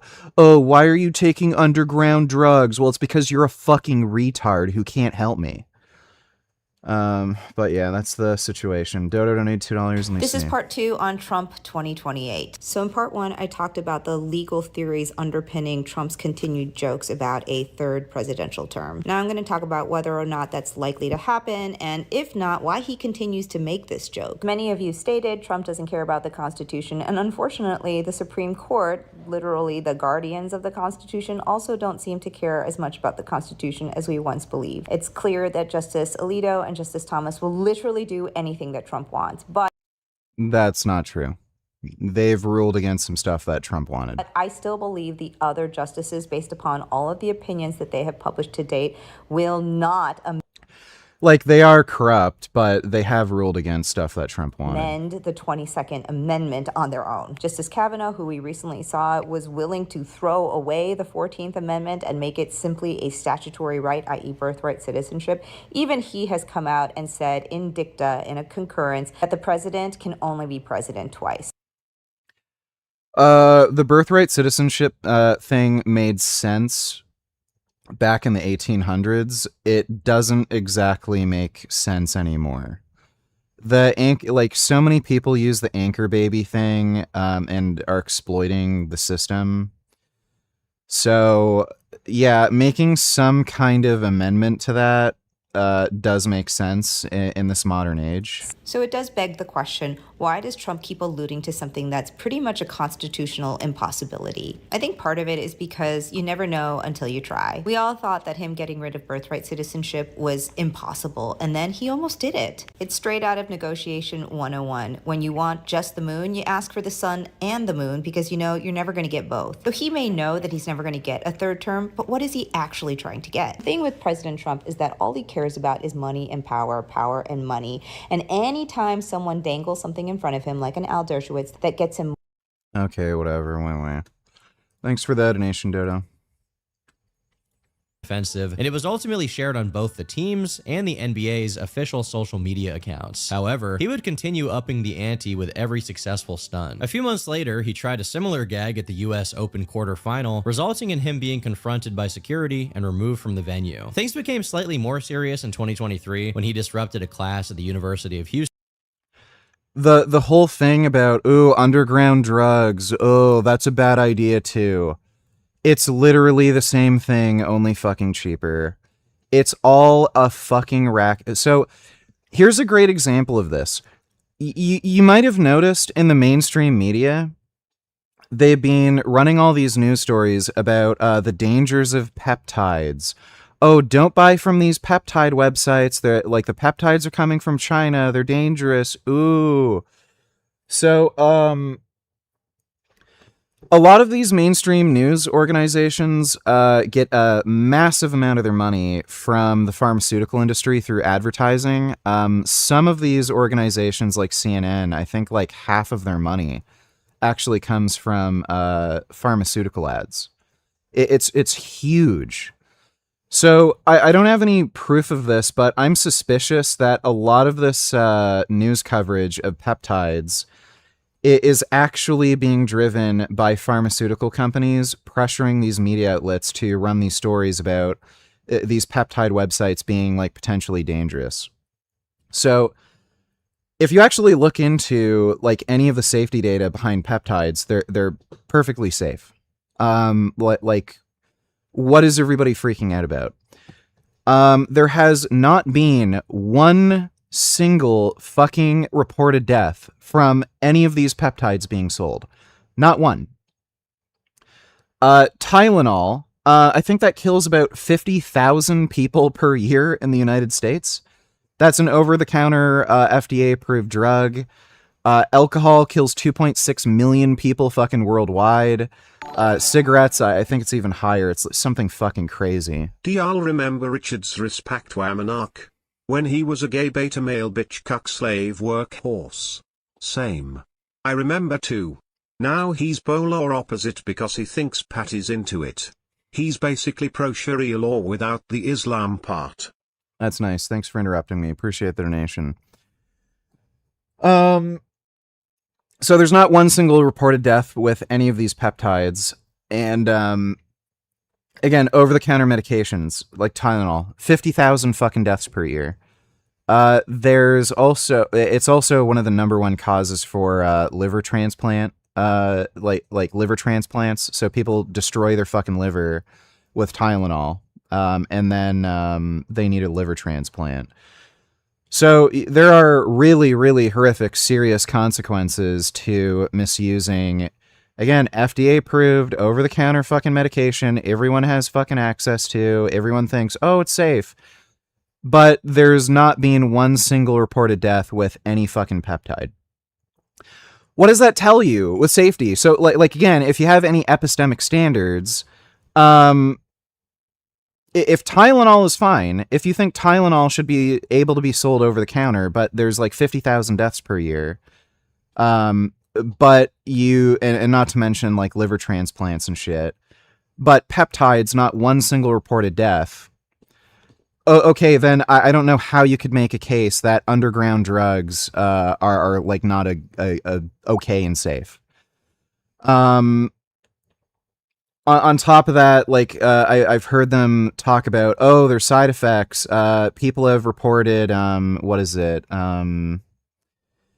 Pancreatitis, inflammation of the pancreas. That's a potential side effect from GLP-1 agonists. That happens with the actual medication that you can be prescribed by a doctor. So Ozempic, Wegovy, tirzepatide, retatrutide. It's not FDA approved yet, but it's going to be FDA approved. That is a potential side effect. So that will happen with the prescribed medication. That will happen with the underground, medication too. So there's absolutely no indication that these underground drugs are any more dangerous than these actual prescribed medications. Again, no reported deaths, not one single reported death. And the side effects that people are experiencing, they're exactly identical to the actual like pharmaceutical, legal quote unquote medication that's being sold like Ozempic. On top of that, with steroids specifically, they're made in the same place. All steroids are made in China. So when you go to a doctor, get prescribed TRT, the raw materials that are in the testosterone that you get from the pharmacy, it's exactly the same as the raw materials you're getting from the underground lab.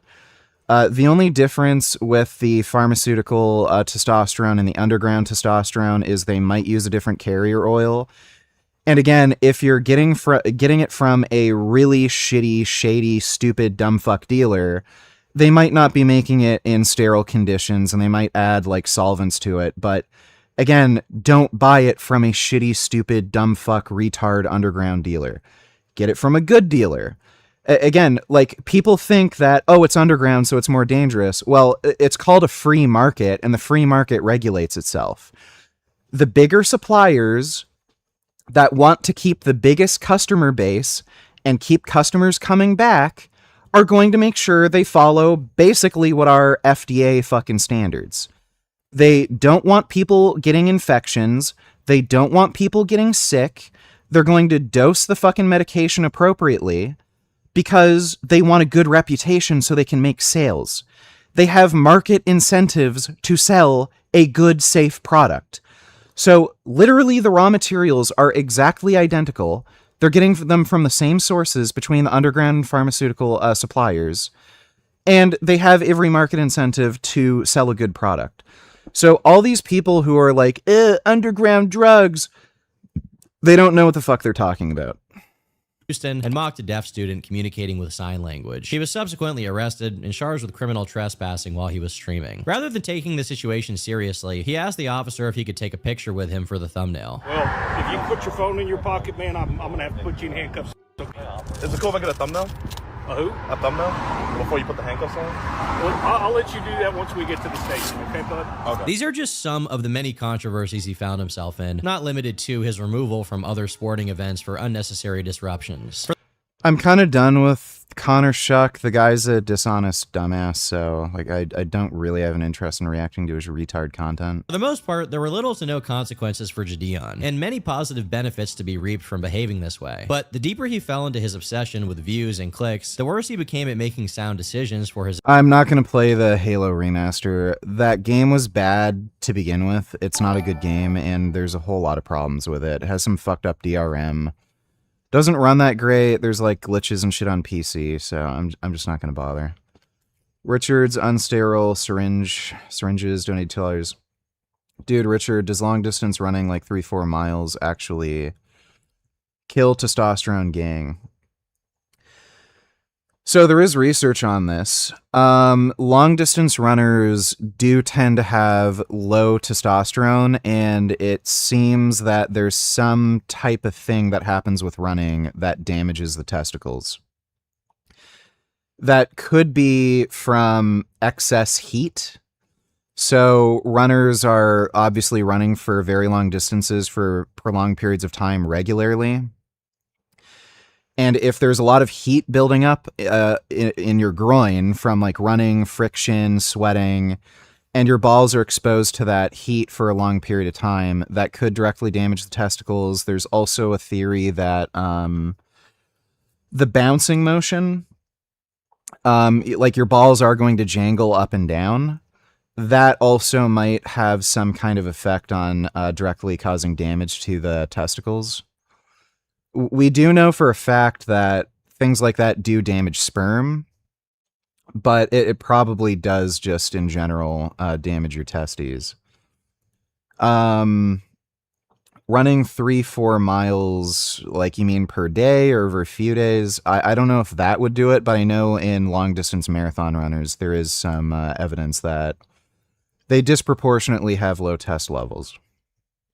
Thanks for the donation, though, Richard's unsterile syringes. His own personal reputation, and for the safety of others. Everything I've documented thus far, while some of it is arguably shitty, none of it is that bad. And it could all probably be chalked up to Jidion being an immature dude who got famous in his early 20s. However, this behavior ultimately culminated in one of the biggest blunders in the history of content creation. There was a time when the name EDP445 was one of the most beloved on all of YouTube. Bryant Moreland would make comedic videos about his interests, from the Philadelphia Eagles to his explosive bathroom experiences after eating fast food. I never was a huge cupcake eater, you know what I mean? I've always been a little bit too sweet for me. As a result, fans were shocked when he was caught engaging in predatory behavior. That aged While smaller well. channels like Cold Raven had been talking about it as early as July of 2020, it wouldn't come to a head fully until April of 2021, when the now infamous predator poachers confronted EDP in person. During the sting itself, Alex Rosen, at the time going by the alias Chet Goldstein, confronts EDP about the messages he had been sending to his decoy. In the messages, Bryant is under the impression that the girl he is messaging is a minor, and despite that, he continued to message her inappropriately. There are a lot of funny details about this as well, like him sending her a photo of a log he had just dropped in the toilet. I really can't put into words how insane the messages are if you haven't seen them. This also inspired the viral cupcake meme, as EDP claimed instead of trying to meet up with this girl for anything bad, he just wanted a cupcake. Unfortunately, the sting did not result in an arrest because the police were not involved from the very beginning. Alex and his team simply met EDP, and once they were there, they contacted the police. So Bryant Moreland was never charged. Instead, his only punishment was through thousands of YouTubers exposing and making fun of him. Jidion was very aware of this, and 2 years later, he wanted to do some content of his own about EDP. So he invited him to his public Discord server for an interview, which he intended to live stream. We know he invited him to his public Discord server with 130,000 people in it because Jidion showed it on stream, wherein he also showed himself messaging EDP back and forth to get ready. Unfortunately for him, once EDP was in the server, he joined the voice call and then muted himself, demanding that Jidion send him $200 to do the interview. He switched up and said that he has to get paid to do it now. How much does he want? He wants $200. Well, I'll pay the $200. That's the guy. That's my guy. That's the go. Obviously, Jidion was not happy about this, given he had been teasing his audience eagerly with the prospect of doing an interview with EDP445. So he eventually ended the stream, and past this point went on to make other content. But Jidion did not remove EDP from the server, at least not right away. And this was a server with, as I mentioned before, over 100,000 people in it, and no age restriction, meaning many of them were underage. This was in June of 2023, and over the next few months, rumblings began coming out on Twitter and TikTok of some sting that was being conducted. Jidion himself— Yeah, Mishamulix. I can't tell you on YouTube where to source gear.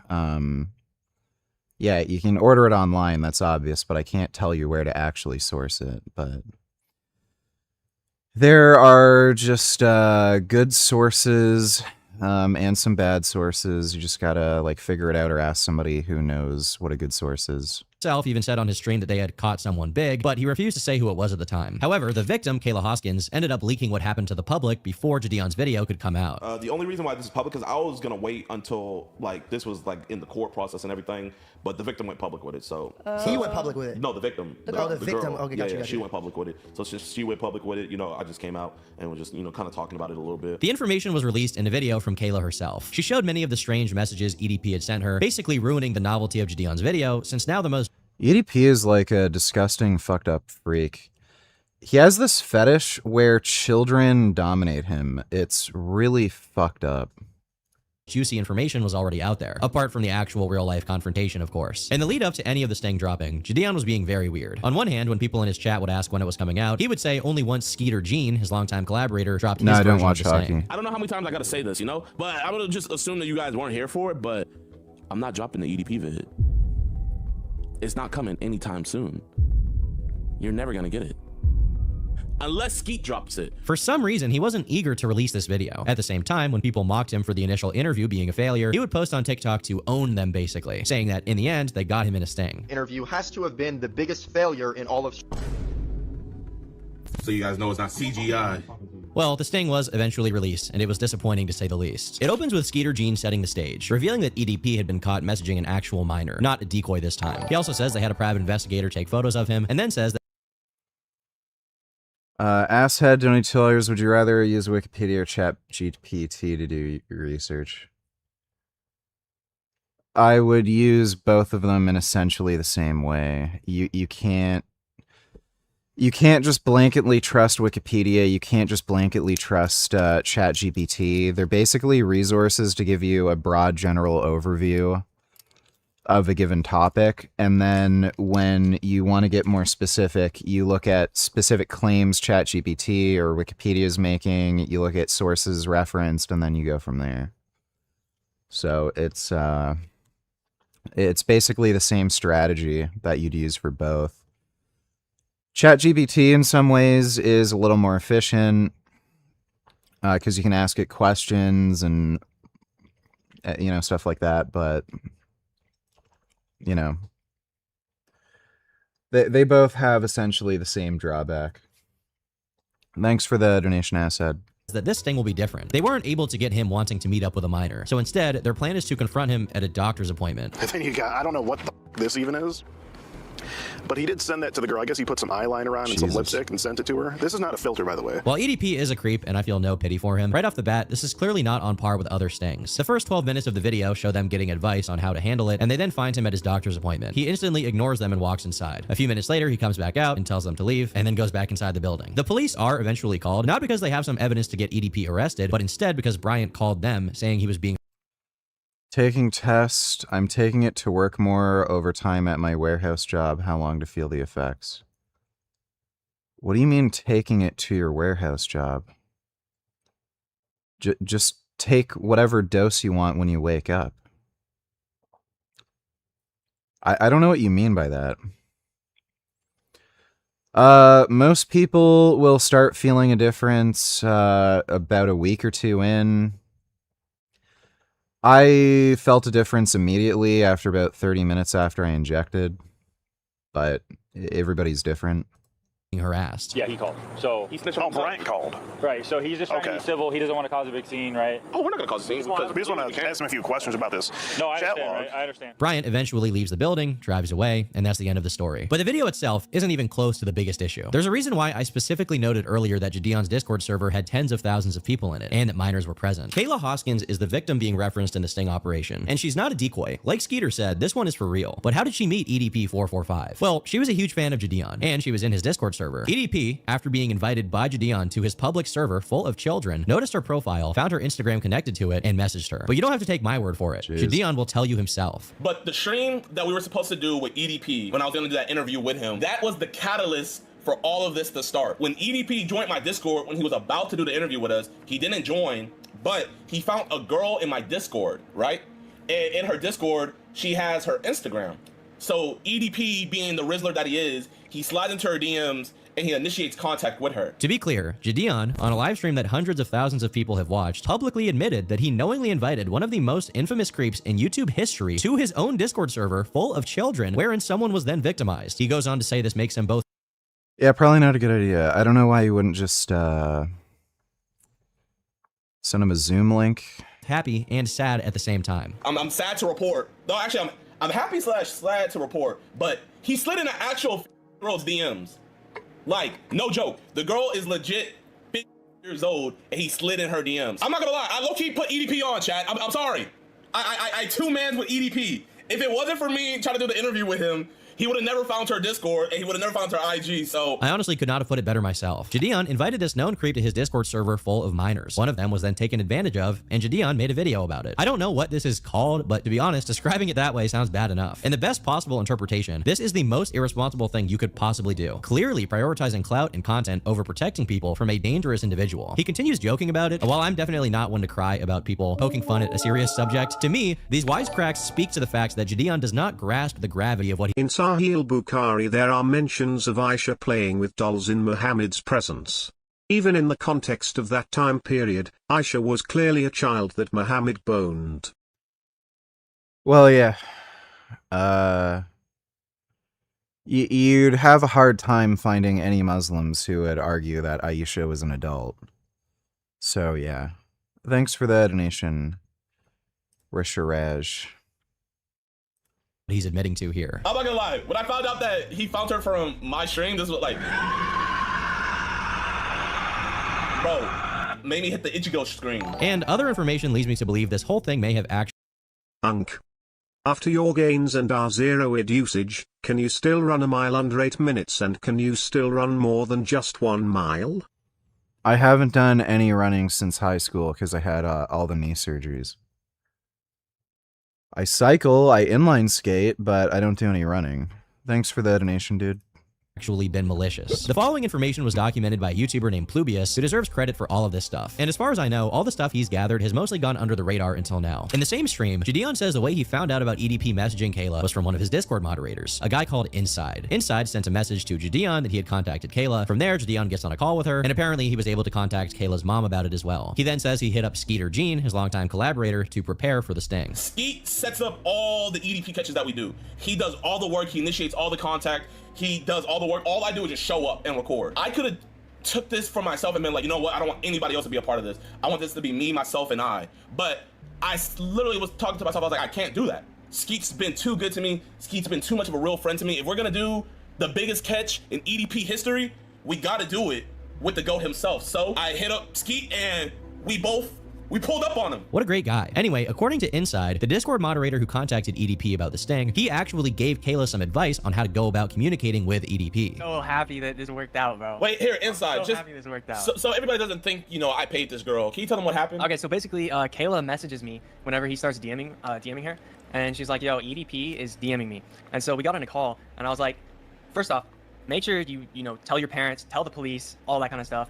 And then I was like, yo, I have a fire idea for a video. What if you just lead him on for a little bit so that, and then I'll tell Jidion all about this, and maybe Jidion can get an IRL interview with EDP because he ghosted us on the online one. Hey child, hey kid, what if you like messaged Kyle and pedophile groomed you? That'll be a fire video, dude, the sting. I have a fire idea for a video. Just lead him on a little bit, man. What if you just lead him on for a little bit? Jidion just stares into space while this is said out loud, once again, not really grasping the seriousness of what's being said. I almost can't put it into words how irresponsible this is. When stings are conducted on creeps, it's always viable to use a decoy, a person who is an adult posing as a child. This is because adults are less likely to be traumatized or manipulated by the creep in question. And by using a decoy, you prevent a kid from being harmed. But Inside admits it here. He encouraged Kayla to lead on EDP and keep talking to him, which, in other words, means he told this victim to continue messaging the most infamous creep in YouTube history because it would be good content. I have a fire idea for a video. What if you just lead him on for a little bit, and then I'll tell Jidion all about this? Maybe this isn't true and Inside is lying to make himself look worse, but Jidion just sits there as he says this and doesn't disagree at all. So to me, that says everything. Not only that, but Kayla claims that Jidion and Inside and whoever else was involved advised her against going to the police because they wanted their content to be better. They weren't allowing me to go to the police station 2 months prior because it would have ruined their content. Now, I have no evidence that this specific claim is true, and as a result, I'm not going to take this one and run with it. With that being said, EDP is not known to be bashful, to say the least. He's a nasty, freaky guy, and as Jidion himself acknowledges, EDP was sending Kayla explicit content. He sent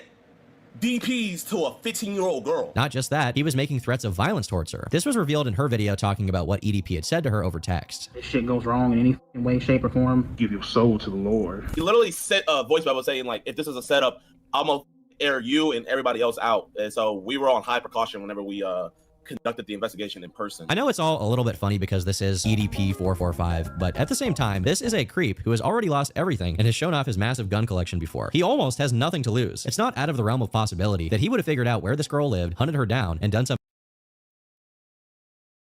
I'm surprised he's not arrested. I'm also surprised any girls would talk to this guy. I mean, look at him. I don't mean to victim blame, but, like, honestly, what the fuck are you doing talking to a guy who looks like this? You know what I mean? Like, the fuck?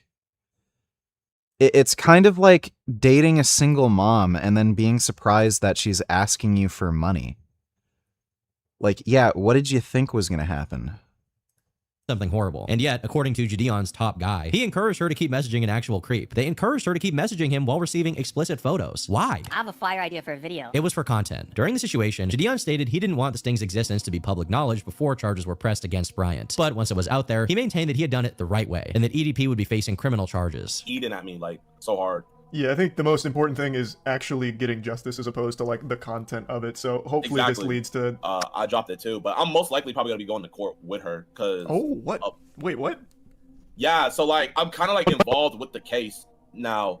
Like, the authorities, like, they have my number and everything. They haven't contacted me yet, but, yeah. Well, here's a shocker. EDP was never arrested. He was never charged. In my opinion, Jidion should be the one in court for inviting this creep to his Discord server full of minors, allowing one to be victimized, and then trying his best to make content out of it. Ultimately, he didn't get what he wanted. Instead, Bryant Moreland did. Instead of talking to a decoy, Jidion gave him the chance to talk to a real teenage girl, and then botched the investigation so hilariously bad that he Gold injector and utilitarians go to crash out 1850.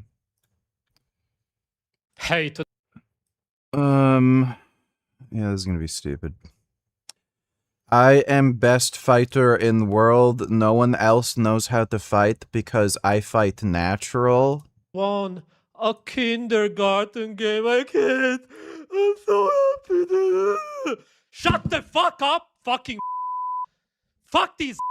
God damn it. Now we will listen to what an Aikido. Yeah, so Sverige is jealous of everybody.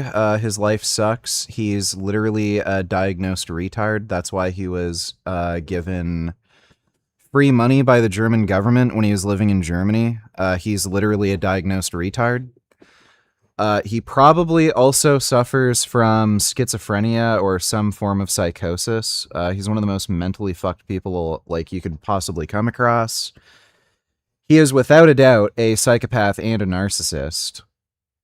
And he is jealous of everybody. All he can really do is get, like, the bottom of the barrel fucking women that nobody wants to date. Like, these women that he dates, they're not necessarily ugly. Some of them are hideous, but they're not necessarily ugly, but they're fucked mentally beyond belief. The girl he's with right now, she's a single mom. Like, well, she was a single mom before Sverige met him. But yeah, this guy ended up fucking dating a single mom who has a bunch of fucking plastic surgeries. She doesn't even look that great right now, but she probably didn't look any better before the plastic surgeries. And her daughter is schizophrenic. Like, so he's dating a single mom who has a schizophrenic fucking daughter, and this guy relies on fucking crypto donations from people. He's an internationally wanted criminal, and he has to hide out in Airbnbs. Like, this guy has no life. Just one of the biggest losers you could possibly fucking imagine, and he's just jealous of everybody. And yeah, he makes videos on people who are wealthier, better looking, more successful, have like more successful than him, have friends, family, hobbies, aren't dating single moms, who are achieving things in their career, and then, what a loser. This guy ate an apple apples are not natural because they are hybrid fruits. I could kill and eat this person if I wanted. Like, that's literally his life. Thanks for the donation, Gold Injector. Somehow got away with it again. Good work. There are some other inconsistencies worth addressing as well. For example, Jidion initially stated that EDP sought out Kayla in the first place. He slid in an actual DMs. She showed me the chat logs and he messaged her first, so. But according to this comment that Inside left, Kayla apparently sent messages to EDP first. Several of her friends contacted us afterward and told us that Kayla had shown screenshots that showed her hitting up EDP first. She basically begged us to let her be a decoy for a video for clout. This obviously stands in stark contrast to what he said on Jidion's stream. And it makes me think he probably just lied here to cover his tracks, because in his mind, if Kayla messaged EDP first, then ultimately he was just taking what was presented to him instead of encouraging her to maintain contact. Either way, he and Jidion still look pretty bad. All of this was being covered by— No, Spherage doesn't have any actual hobbies. I know he listens to heavy metal music, but that I don't know if he can really consider listening to music a hobby, but other than that, apparently he just watches porn all day. Goes outside, steals. He's known for stealing things and being a thief, but like he doesn't actually have any hobbies other than listening to music and watching porn, I guess, if you consider that a hobby. By Plubius back when it happened, and he himself even managed to talk to Kayla about it, who also released a video wherein she reiterates many of the same points. Unfortunately, it never got any mainstream attention, mostly because Jidion was still considered to be in the good graces of the YouTube community. But make no mistake, Jidion has no business doing predator catching content. He had no business doing it in 2023, and he has no business doing it now with thumbnails like this. What is this? But I'm getting a little bit ahead of myself. Everything I just mentioned happened when Jidion was still at the peak of his popularity, and given he faced little to no backlash, he just continued making content as per usual for a few weeks. Jidion announced the EDP staying on stream on September 3rd, and by the 22nd, he had posted "Turning My Life to Christ." In it, he says he's become far too focused on clout and popularity, and that his pranks no longer align with his mission, making the world a better, more positive place. He cites one specific incident in which one of his videos cost people their jobs as the reason why things need to change. And I got the prank done,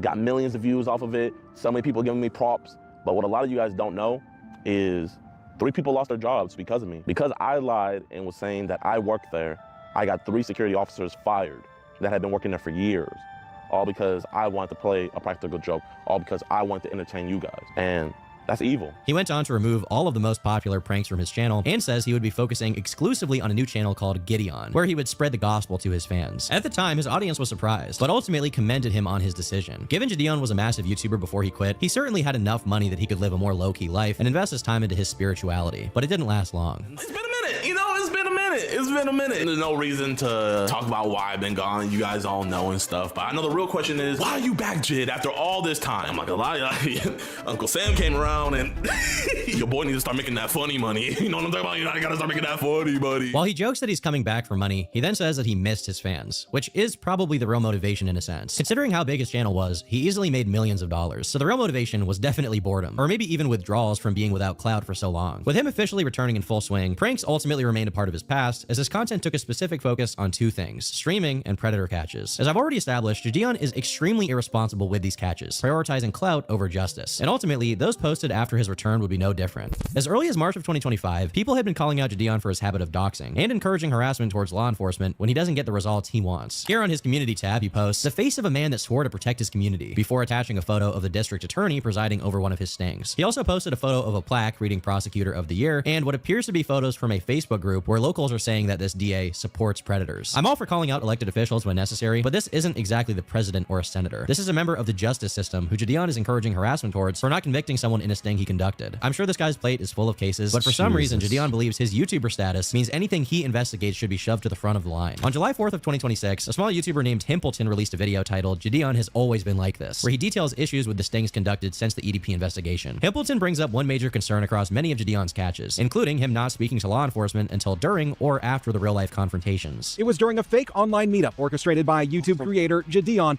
and his team posing as a minor. Police say the fake meetup was news to them. They showed up unannounced and sprung this on us. That's one of the concerns that we have had in the past when we've assisted with other groups. He also points out that over the course of 50 stings Skeeter Gene conducted, he only managed to get 3 arrests in total. This is Jidion's closest confidant who worked with him during the EDP sting, keep in mind. He says he's done approximately 50 of these stings. He showed up to our sting house to meet who he thought was a 8-year-old girl. but acknowledges only these 3 have resulted in arrests. But easily the most interesting part of the video is the documentation of Jidion repeatedly doxing law enforcement. During one arrest, once Jidion was on the scene, he called the cops. Once they showed up, they were confused as to what to do due to some jurisdictional issues where they weren't sure if they could take action against this alleged creep because the messages initially may have been sent in another city. And additionally, Jidion hadn't contacted the police before the sting, only during it. The cops called the district attorney to figure out what to do. If we were to follow up with anything with this gentleman, it's gonna get thrown out. I'm gonna tell you what I'm gonna do right now. Okay. Just to cover all our bases, I'm gonna call the on-call district attorney. Okay. And fill him in on all this because we had no clue that you was operating in our city, which kind of is like. So because there's a jurisdiction problem. Before, when you hopped on the call with the DA, you didn't have anything about the chat log. I don't even know what you told the DA. The only thing you could have told them is what you told me. Hey, we got an illegal operation here going on. This is probably entrapment. You didn't have any of the information to inform the DA so that they can make a better decision on how to handle it. Exactly. I told him exactly what you told me. Jidion, in retaliation, publicizes the name and face of one officer in the video. Okay, this guy is literally an entitled degenerate, like, fucking man-child. Like, the entitlement is just insane. Includes his face. Like, as soon as somebody doesn't do something he wants them to do, he just lashes out and tries to harm them. In the thumbnail and accuses him of protecting a predator. So that's why I am so upset with the performance of Sergeant Blake Howard. And if you also are upset with his performance, I have his boss's information right here. His boss's name is Lieutenant Matthew Schochler. And also here is the Missouri City Police Department's phone number. You can call this phone number and let them know that you want to talk to Internal Affairs. Also, to hit up the head district attorney. This guy's His name an is Brian asshole. Middleton. Here's his email address right here. And also here is the district attorney's office. Let them know about Sergeant Blake Howard's performance and how you disapprove of that. And also let them know that you want us to work with them. I just have to honestly ask who Jidion even thinks he is. This guy has publicly admitted to inviting a pedophile to his Discord server, wherein a minor was then groomed, which he then used to make content and profit financially. This same guy has the gall to put pictures of police officers' faces on YouTube and call for their supervisor to be contacted. I'm sure the tens of thousands of children typing *67 and then calling the Missouri City. How much protein do you get at minimum, like on sedentary days? I basically eat the same. I just right now it's 200 milligram. 200 grams per day. Because I'm dieting. Once I'm done dieting, it's probably gonna get to like in the neighborhood of 250, 300. The police department were very respectful about all this and had a full grasp of the situation. Because Jidion didn't get the specific result he wanted, he believes the best step is to encourage the cops to ignore procedure. He wants the courts to ignore due process. And if they don't, then he'll dox the police to millions of people. Yeah. I don't want to straight up rip more of Himpleton's video than I already have, so I'll link it in the description for you to check out. But he details how Jidion continued to dox a business owner as well for doing nothing wrong. Jidion basically doxes the owner of the business, despite him agreeing they had nothing to do with the crime that occurred online. The crazy thing about it is the overseer and the director of the Volleyball Academy Club. And he was already caught up to speed on what was all going on. But he wasn't too happy that the parents were about to come outside and see this whole fiasco. So as the director and protector of children, he had to clean up the mess before the parents came out. I need you to remove yourself from the... This guy is such a fucking asshole.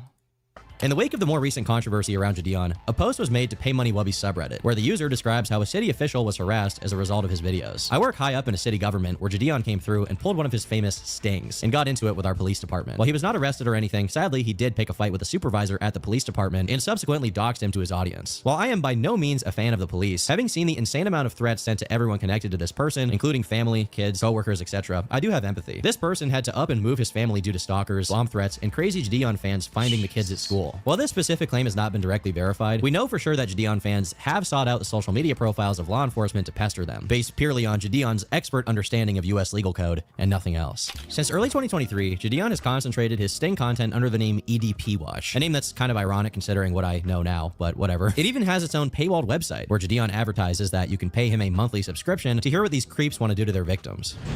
Do you want to watch EDP Watch episodes early and completely uncensored? Do you want to listen in on these disturbing one-on-one calls we have with these monsters? Do you usually like rub your deep? On May 12th of 2026, Jidion released his latest catch, which was done in collaboration with Alex Rosen. As discussed earlier, Alex orchestrated the first sting on EDP 445, which was ultimately botched. However, since then, he's developed a strong reputation as a legit catcher, with him claiming to have arrests in all 50 states and convictions in 41. Jidion worked with Alex to catch Hullo, a looks-maxing TikToker. They paid a direct visit to his apartment, where he proceeded to explicitly confess to his crimes while giving detailed context as to how he downloaded illegal material to his phone. About a week before Jidion's video went up, the local police took Hullo in and charged him with 15 counts of possession. This was a successful catch by all means, and one that got Jidion a lot of praise, but his collaborator ultimately got him into hot water. Alex Rosen is almost equal parts creep catcher and equal parts far-right activist. This is not and has never been a secret. I could list a ton of stuff he's done in lieu of his politics. So when you hear, ma'am, I have a question. So Pfizer has the biggest criminal fine in history. So how is it anti-science to not trust them? Jidion had to have known this and was willing to work with him despite it, because in his view, his work superseded his controversial stances. He knew about it vaguely as far back as 2022, in fact. Like, that's why they're good at their job, even though I think the dude that caught him was like found out to be racist or something. Yeah, racist as a motherfucker. But like, you know, What was the point of Jidion's Christian arc? Grifting. That's all it was, grifting. Everything he does is just in service of himself. How often do you get blood tests to check hematocrit and all that?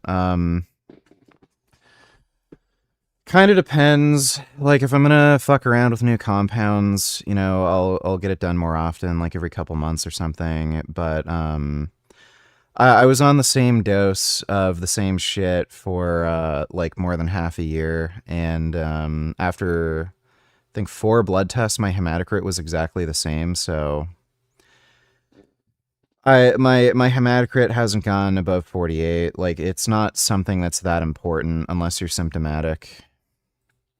And they deleted his channel too. Yeah, I'd rather, you know, I'm glad YouTube got to him too, but like, you know, I'd rather be out the streets than Well, if you're aware of Chud the Builder, then it's not a surprise that Alex supported him. Chud, real name Dalton, became infamous for streaming while calling black people the N-word to their face. This guy's a fucking retard. Eventually, he ended up shooting someone. Some argue it was self-defense, some, including the state, argue it was attempted murder. It's currently tied up in the courts. Alex Rosen argues that he was innocent, so much so that he donated $10,000 to Chud's...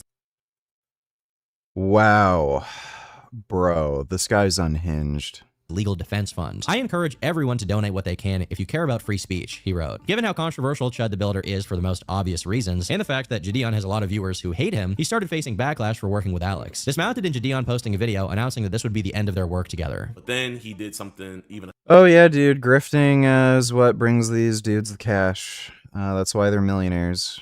step beyond. He went and donated $10,000 to Chud the Builder's bond so that he can be back free on the street. And I just cannot tolerate that, and I do not respect that, and I have to make a stand. But as many people pointed out, this response is extremely disingenuous. Alex Rosen is not just some casual right-wing dude. He's been openly far-right for his entire career. Jidion frames it like he was naive in choosing to hang out with Alex because he thought he would change. Now, also, I want to take accountability. Now, a lot of people are calling me out saying, Jidion, you knew he was like this before you even met him, and you still decided to associate yourself with him. And I have to admit, I did. You know, I am the person to where I naively believe that people can be better. But what reason would he have to believe that? You can't say fucking live stream. It's bad, dude.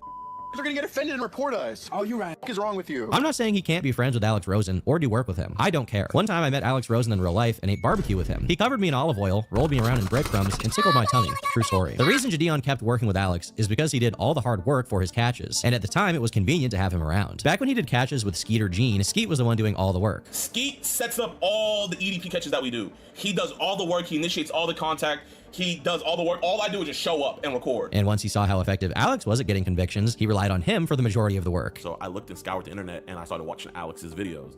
And I came to find out that he is the best out of all of us, and that still stands true today. Naturally, Jidion's dishonesty garnered a lot of hatred, with comment after comment calling him out for tolerating Alex's politically incorrect, to say the least, behavior when it was convenient for him to do so. Given everything we've seen so far, it should be no surprise how his most recent sting operation turned out. Skeet or Gene decided to bring some personal baggage of his to the predator catching world. Back in late 2025, Skeet began what eventually became a series of videos exclusively focused on his uncle Joe, who he accused of financially exploiting as well as physically harming multiple elderly family members. Because this has been going on for some time. No, I don't owe you an explanation for I mean, are you just gonna act like an immature baby the whole time? Like every time we try to talk to you? I also don't have to talk to you. Well, I understand you. These videos got millions and millions of views for Skeet, and Jidion, being the God-fearing man he is, knew he needed to be involved. In the lead up to his arrest, Jidion had been doing a series of streams on Kick, wherein he would stream inside the house Joe was squatting at until he left. In one particular broadcast from the 22nd of June 2026, Jidion and Skeet can be seen talking to a group of fans who claim that Joe had thrown a rock at their car that cracked its windshield, and that they caught it on video. Whoa, wait, hold up. He broke this windshield, right? Bro, Joe threw a rock and broke this windshield. Despite this being the case, Jidion thought it was appropriate to convene a public manhunt to go after Joe, without a care in the world for the fact that whenever groups of his fans turned up, many of them were teenagers. Immediately following a moment where he briefly meets a couple of these teenage fans, he's told that Joe is hanging out at the local McDonald's. Yo, someone just said that he's at McDonald's. Of course he is. I could have told you that. Can you go swing by? Then he proceeds to use this information in the wisest way possible. He tells 3 of what looks like teenagers on bikes to do recon and see if Joe is really there. Yo, check the McDonald's and let me know. Yeah, check McDonald's. Is he in there? You don't see him? Wait, cop car coming. If they don't even know what Joe looks like, they definitely don't know that he's a dangerous person. But Jidion doesn't think twice before sending them his way. As they approach the McDonald's, the cops are already waiting for Jidion to tell him he's not welcome. Is he here? Doesn't matter where he's at. McDonald's does not want you on the property. You guys have to leave. Who's you guys? Can you be more specific? You. So they said these people? Him, yes. You guys cannot be on the property. Hey, do you guys want some McDonald's? Y'all want to go inside real quick? Yeah. The cop tries to explain to Jidion that him being prevented from entering the McDonald's has nothing to do with protecting Joe, but of course it falls on deaf ears as Jidion employs the tried and true strategy of accusing the cop of protecting a criminal. Okay. You're gonna be trespassing if you go in there. Bro, you don't have any, no offense, officer, but you genuinely have nothing better to do. Do you have anything better to do? Officer, you're actually supposed to protect and serve. All right, get off the property. You guys will be arrested for trespassing. Okay, we'll leave the property, but I'm just trying to figure out, do you have anything better to do? Because this is like a... Yeah, they told you earlier they don't want you guys on the property, so you guys gotta leave. Because you've been camping out there for 20 minutes, wasting taxpayer dollars. I'm there for about 5. You guys need to leave. Why? It's crazy how you don't arrest a squatter. That's crazy. Jidion truly believes that whenever he's going after a bad person, he can simply do no wrong and is thereby allowed to inconvenience or hurt anybody who stands in his path. If this situation hadn't ended in Jidion's arrest, he probably would have doxed this police officer and begged his chance to call his supervisor. Instead of leaving, Jidion continues to tell everyone who's driving into the McDonald's parking lot about Joe. You try to get some McDonald's? Yeah. Let's see if there's some McJoes in there. Is there a shade of black you're trying to get to? Not really. I'm just gonna keep getting darker until I think I'm too dark or something. You know. Maybe if I look weird, you know. But if I look cool and good, you know, being darker, I'll just keep getting darker. Yeah, go inside and see if Joe's in there. And despite being told by the cop that him and his crew weren't welcome, he thinks he's cleverly found a loophole by strapping someone else with a camera vest and sending them into the McDonald's. Should we give him the camera? He's just sitting in there. Be very careful. Just wear this. Which way? Just on your back. The cop warns that what Jidion's doing is still not allowed, but instead of acquiescing, he starts jumping and screaming like a kid having a tantrum. Where's the backpack? You didn't trespass him, so shut the up! The person wearing the vest is sent into the McDonald's and then instantly called back before he makes it inside because the cops pull up right next to Jidion and his crew and start cuffing them. Officer, what are you doing? At this point, Jidion's camera no longer captures anything good. Fortunately, a YouTube channel called Code Blue retrieved the body cam. Jidion proceeds to do almost everything you're not supposed to do during an arrest, besides reaching for the officer's gun. As the cops begin to wrangle him, he does his best to make himself look as bad as possible. This is a violation of rights. This is a violation. You cannot arrest somebody that never went inside and was never trespassed. Ma'am, they are arrested children that never went inside of a McDonald's. Call the DA and see how fast that gets dropped, you dumbasses. What's funny to me is how quickly he starts pulling out the "they're children" card when the cops are arresting him. But he clearly didn't mind that they were kids when he was telling them to disobey law enforcement and enter a McDonald's to record an insane, violent squatter. As reality sets in, Jidion tries to tell the cops the charges won't stick because he's a multi-millionaire. Do you guys really think this is gonna stick? Sure, do you want to waste your DA's time? I am a multi-millionaire. I promise you, I can take this as far as you want. Officer, you will be a millionaire. I can do whatever I want. When this fails, he resorts to his final, most devious and ingenious master plan, saying he is so Rubenesque, so portly, in such a calorie surplus that the officer is hurting him by putting him in the squad car. I can't even fit in here. Get your foot in. Officer, I can't even fit in here. Get your foot in. How are you going to arrest somebody that never even went on the property? You're under arrest for being disorderly, not for being on the property. Put your foot Officer, I can't fit. Have you guys consulted with the DA? We don't have a DA. I don't think Saul Goodman could even come up with this defense. Officer, I'm simply too fat to be put under arrest. You're just gonna have to let me go. After disobeying police orders and telling others to do the same, being hostile to the cops, bragging about being a multimillionaire, and attempting to delay his ride down to the station because he couldn't scoot, I can't scoot. I've had bigger people in the car. Officer, you're actually hurting me. Jidion proceeds to ignore his Miranda rights because he literally doesn't stop speaking for 1 second as the cops take him to processing.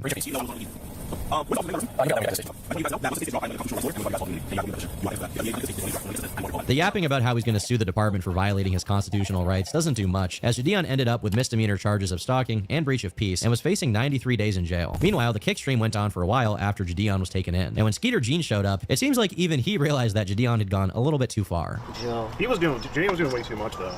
Yeah. I should have told him not to even pursue it when we found out he was at the police station, because I kind of knew. I had a feeling it wasn't going to go well. I had a feeling.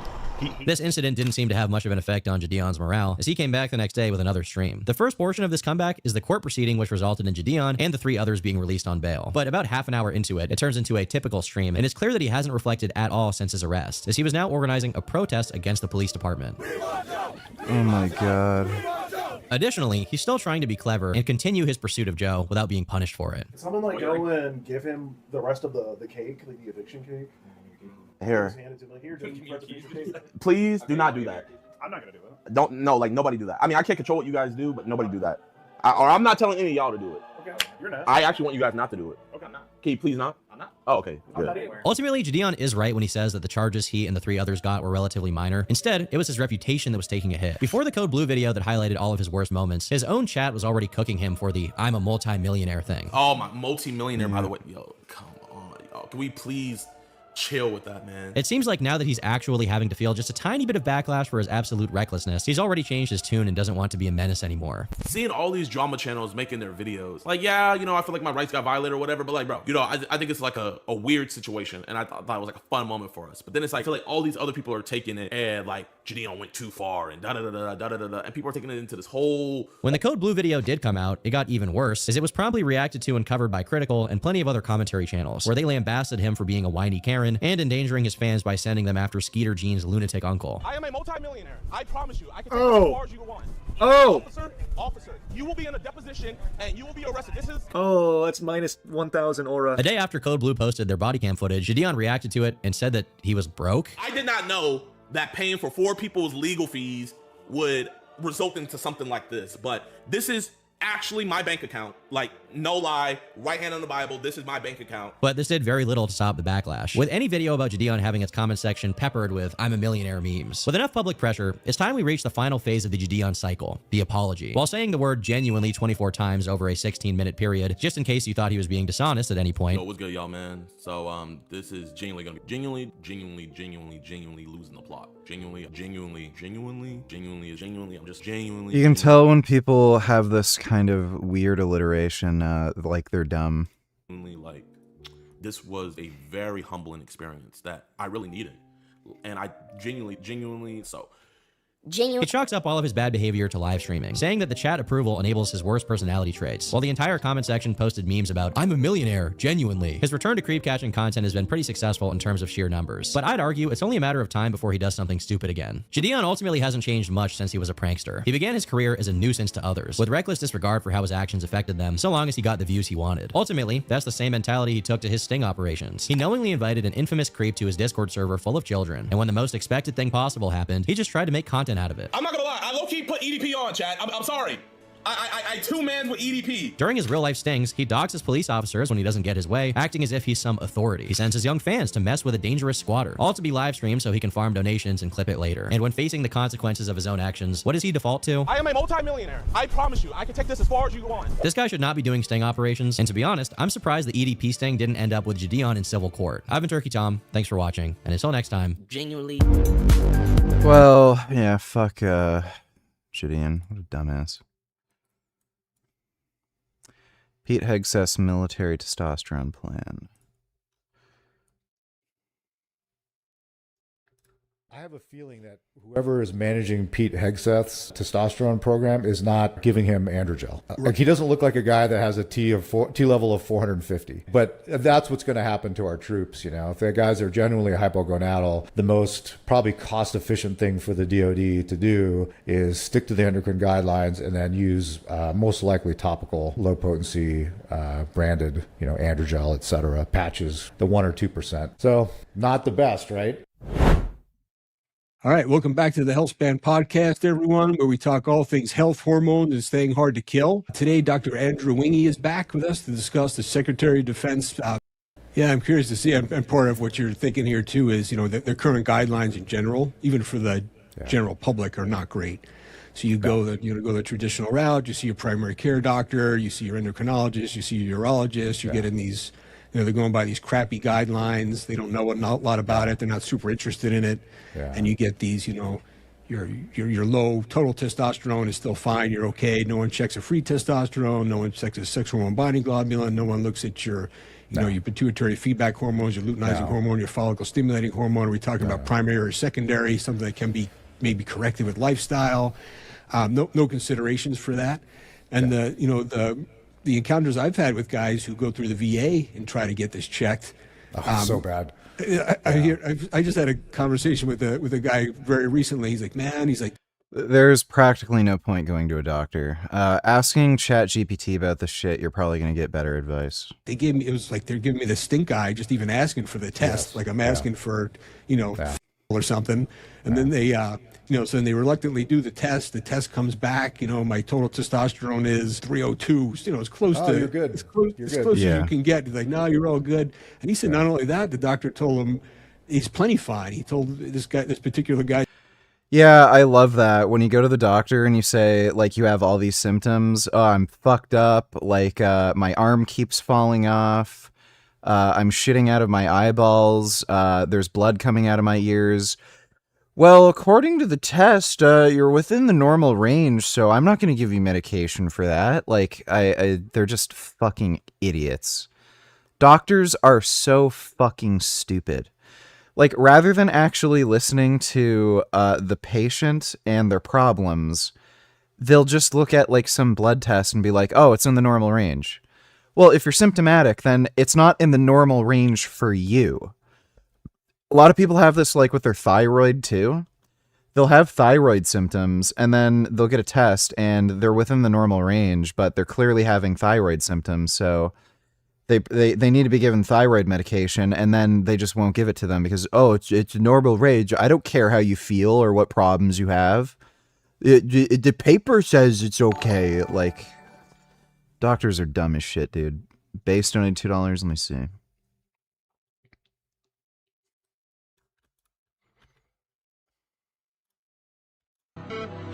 It's illegal to feed wildlife because they get dependent on handouts and forget how to survive. Sound familiar? That does, in fact, happen with a lot of welfare systems. So, yeah. That's kind of funny that he's posting, like, this kind of right-wing anti-welfare content. South Africa, you listening? That's funny. Yeah, I didn't know he posted content like that. But that is actually a genuine problem with a lot of welfare systems. The welfare benefits are high enough where, like, yeah, these people, versus working a minimum wage job versus getting welfare, they may as well just work welfare, and then they don't bother fucking working, even though they have every ability to work. And especially since a lot of these people also just sell weed or something on the side. So a lot of people do that. They just scam the welfare system. I'm pretty sure like nearly half of welfare handouts are actually fraud. I said his doc told him anything over 150, you're okay. Yeah, so he just Thanks for that became donation, though, confused. Base. He's like, well, what do we do with this information? Is this guy blowing Yeah, smoke? there are Is he not really endocrinologists doing it? that What's use the that problem? 150. I've heard, like, it's one of the researchers keep I think moving the that bar. was responsible for the T trials said he uses 150. interesting. Yeah, I Maybe that's where he got that from. Yeah, it probably was. Yeah, it probably was. Yeah, I've had multiple buddies of mine, former active duty guys, Army and Air Force, that have gone to the VA and not had great experiences. One in particular was, one of my old jiu-jitsu buddies. He was in his mid-30s, former Army infantry guy, been multiple deployments, and was very symptomatic. But like he was a fit, like relatively muscular guy, had a big beard. So he went in there, and he talked about, I want to be tested. I've got all these symptoms, and his internal medicine physician, she actually just flat out refused to order the test for him. She just Isn't Farsi the main Pakistani language? Aren't towelheads the fucking Sikhs, which are like in India, and they mostly speak Hindu? I think you're mixing up your racial pejoratives there. This was like no. It wasn't even a conversation. It was just like, no. She looked at him. She said, you can still grow a beard. No, let's just not check this. So he was like, okay. So he went down the street to some free tea clinic that, not a free tea clinic, it was a tea clinic that offered free total testosterone testing. And it came back at like 120, 150. Like he was like profoundly low, like well below the guidelines. And so, he went back, saw somebody else, and they're like, oh, well, let's retest you, and Yes, do the test, you're low, you're symptomatic. Let's test you again for no reason. Blah, blah, blah. And then, long story short, he ended up just paying out of pocket to go to a private clinic, which is probably what he should have done all along. But that story's not unique. Like, I hear stories like that all the time. And I don't... Oh, dude, even when you go to a private clinic, same fucking shit happens. Healthcare is just a fucking joke, dude. Here's the fundamental problem with the healthcare system. If you get into a car accident and you have a broken leg or whatever, you'll get treated like, hospitals, doctors are good for that sort of shit. If you have any kind of problem that relates to your just general well-being, like you feel like crap, your libido sucks, you're unmotivated, depressed, your joints ache, like you name it, just general shitty overall well-being, doctors will do fucking nothing for you. Like literal nothing. Unless you say you're depressed, then they'll hand out antidepressants like fucking Skittles for some reason. But yeah, like they will not fucking do anything for like hormonal issues. A lot of people with thyroid problems, like unless they have a huge fucking goiter, they won't do anything for that. They just do fucking nothing. I don't mean to bash the VA too much. I've been a VA patient, and they took good care of me when it came to all of my orthopedic issues. But there's some things, just like in the regular civilian world, and definitely just like in the military, that they have big blind spots, and testosterone is definitely one of them. So what we're seeing in the VA is basically the same thing that I saw and continue to hear about in the active duty world, which is basically primary care physicians being like totally out of their depth and not really being, first of all, not really interested in testosterone, suffering from all of the usual stereotypes and misconceptions regarding testosterone, and not really knowing how to even approach the question, or not even knowing like when they should screen for it. And then basically like just referring to endocrinology or sometimes urology because they're just like, this is a hot potato. I don't know what to do with it. I just like, and I can't be bothered to look it up and learn about it. So they would just refer them to speak endocrinology. Punjabi. So that's kind of the state. I meant Hindi. I got out in 2013, but I can imagine that things haven't changed that much. But the current state of, let's just say, like primary care within the armed forces. Oh, maybe I was thinking of Urdu. I think it's Urdu that they speak in Pakistan. What it was when I left, which at least when it comes to testosterone is just like not a priority, and you got a whole group of physicians, just like in the civilian world, that are not trained. They don't understand its importance. They don't understand the pros, the cons. So there's the one of the things that's going to happen to make this program work is a massive educational campaign for physicians, because there's not enough endocrinologists to run this program. Endocrinologists are fucking retards. Dude, Greg Doucette, he tried to get testosterone just through a doctor. I don't know why he fucking bothered. It might have something to do with his... I know he does like to travel, so it may just be convenience for having access to testosterone while he's traveling.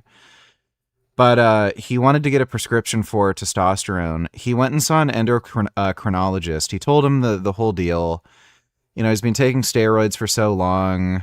He wants to come off, but his testosterone's super low. He's feeling like shit, yada, yada. You know what the endocrinologist does? Measures the size of his testicles. Why? Like for whatever reason, the endocrinologist had to fucking fondle his nuts and get out a fucking measuring tape and measure the size of his nuts. Then the guy also checked his testosterone, and his testosterone was low, of course, very low. I think it was like... I think Greg might have said it was like 80 or something ridiculous. And then the endocrinologist said, okay, I'll prescribe you testosterone, but I won't let you go above a 400 nanogram per deciliter serum testosterone level, or else I'm not going to prescribe you the medication anymore. And he gave absolutely no fucking reason for that. Greg had to go to 3 different fucking doctors until he could find a doctor that would prescribe him a reasonable dose of TRT. Just fucking retarded. So yeah, good luck going to an endocrinologist. They're going to want to sexually assault you, then make you do another fucking test to test your test levels, and then they're going to basically do this, play this power game where I control your fucking life. I get to decide how you feel, what you do, what medications to take, and if you do anything that I tell you not to do, well then that's it.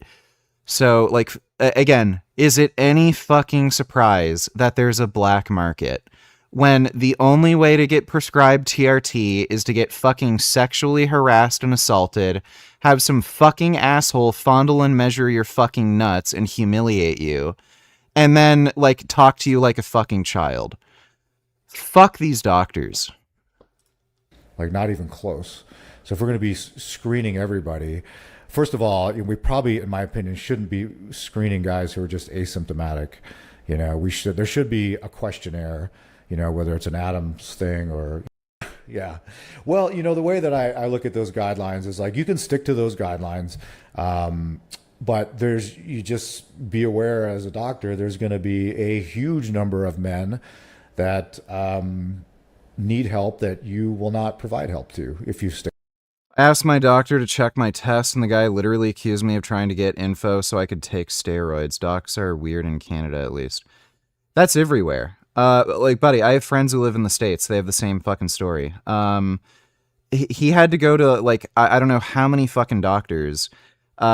All throughout his life, doctors would mention that he had low testosterone, but they wouldn't tell him the number. They wouldn't let him look at his blood test results, and they'd just say, it's fine, don't worry about it. That's in the States. So it's everywhere. They're just fucking assholes. They're stupid assholes who think they're actually fucking smart because they had to go into $200,000-$400,000 worth of debt to go through fucking medical school. Oh, I'm a fucking genius. I can remember things and then write them down again. And I paid 200 or 300 grand so that I could remember things and write things down again. They're fucking assholes. Stick to those guidelines. So you'll be able to help the guys that are, under 300 or, whatever. But then there's a lot of guys above that number who need help that you won't be helping, and you'll be turning them away. So that's what's going to happen here is, it's going to be very strict. They're going to have inclusion and exclusion criteria. And they'll probably use the Endocrine Society guidelines, which again is better than nothing, but it's still, it's not what it certainly wouldn't be optimal. I have a feeling that whoever is managing Pete Hegseth's testosterone program is not giving him androgel. He doesn't look like a guy that has a T level of 450, right? So, right. But that's what's going to happen to our troops. If the guys are genuinely hypogonadal, the most probably cost efficient thing for the DoD to do is stick to the endocrine guidelines and then use most likely topical, low potency, branded, androgel, etc., patches, whatever, the 1 or 2%. So not the best. That could be the glimmer. That could be the glimmer of hope there too, is what I was thinking. Because it's it's still not clear who they're going to consult on this, what the plan's going to be. Yeah. And like we talked about before, if you have no, they really don't teach anything about testosterone in medical school. Even endocrinologists don't know fucking shit about it. That's why when you go to the doctors and you ask them for testosterone, they'll give you all these side effects that don't actually exist. A primary care doctor, or urologist, endocrinologist who actually has an interest in this personally, you're more likely to find good care with that guy. Whereas, if they're following the guidelines. Yeah. So in this case, if the boss is super interested in it and he's passing it along, there could be a little something to it. It'd be interesting to see. Yeah, for sure. So some of the things that wasn't said that people kind of jump to the conclusion of is like, he's trying to create super soldiers. He wants to have everyone all hopped up on testosterone. He's looking to do this kind of thing. I even saw someone comment on, one of the forums where we spend time. What does everyone think about Hickseth trying to make all these guys testosterone, 1200 plus, and if they're not, he's going to get them there. It's like that's so they're just not making good stuff anymore. up. Obviously, It's just making made stuff up crap. and- Like what? I had a broken leg and they said I can't get a day off work. I said, show me the x-ray. See, there is a crack in the fibula. Doc was like, oh, I didn't see that. Took 2 months off work. Yeah, well, here's the thing. If you graduate medical school with a C, you're still a doctor. Kid Boo donated $2. Let me see.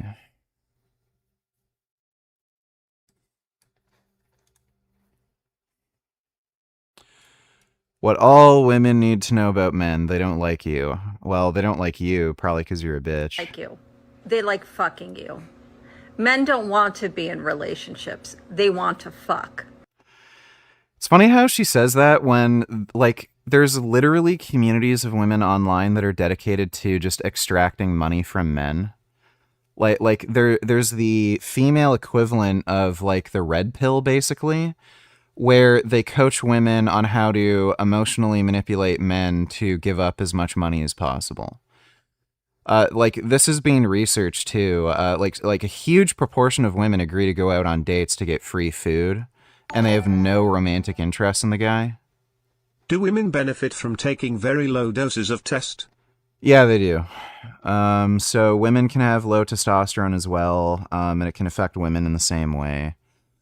So it can cause depression, low motivation, your ability to recover from exercise injury and make physical adaptations is lower.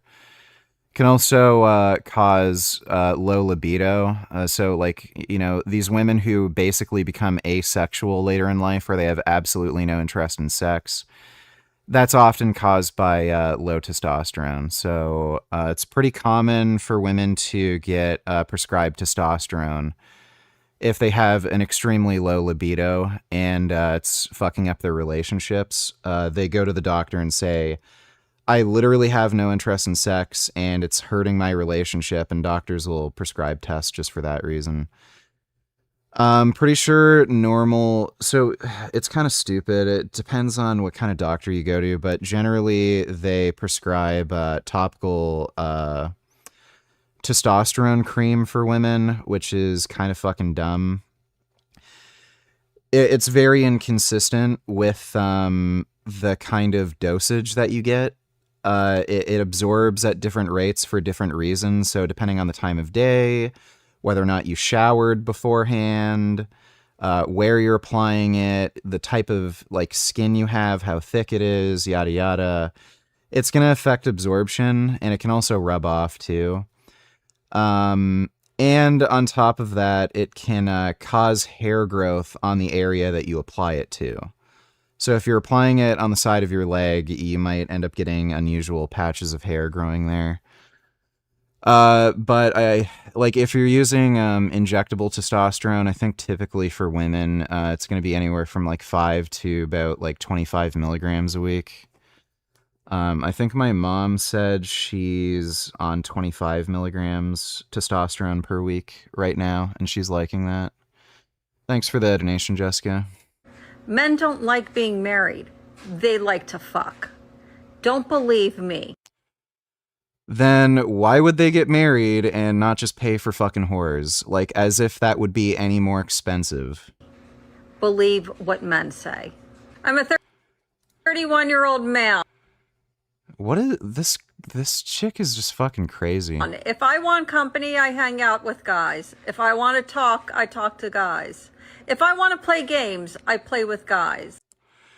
Well, there's a very good reason for this. Women don't share male hobbies very frequently, and even when they do, their actual level of interest is much lower, and their ability is much lower. So if you have a girl who rides a motorcycle, She's not riding like a fucking Panigale or an H2 or anything serious. It's probably going to be some like fucking 250cc thing that she might take out like once every couple weeks. And then if you want to ride with her, she's going to ride super fucking slow, overly cautiously. So like that's the problem you run into. Same with video games. Like if you want to play like Call of Duty with a chick, yeah, team deathmatch. She makes your team lose. She goes 1-18. Like that's just what happens. So even when a lot of women do kind of share the same hobbies, they're so bad at it, it's not even like fun. So like this doesn't mean they hate women. It's just if they want to have fun, they're not going to like, fun outside of like sex or a relationship or something. They're probably just going to do it with guy friends because they actually share the same hobbies and to the same degree they do. If I want to ride my motorcycle, I ride with other guys.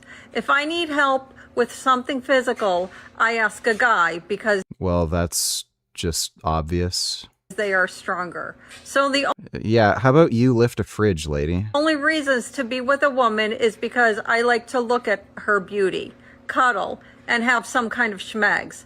I can't handle a woman for longer than 2 weeks without alone time because they always drive me nuts, making Yeah, that's what they do. everything complicated and demand things I wouldn't even do for myself. Yeah, like the reality is a lot of fucking women are like crazy and neurotic, and yeah, they get on your nerves and you need some time apart. It's just the way it is.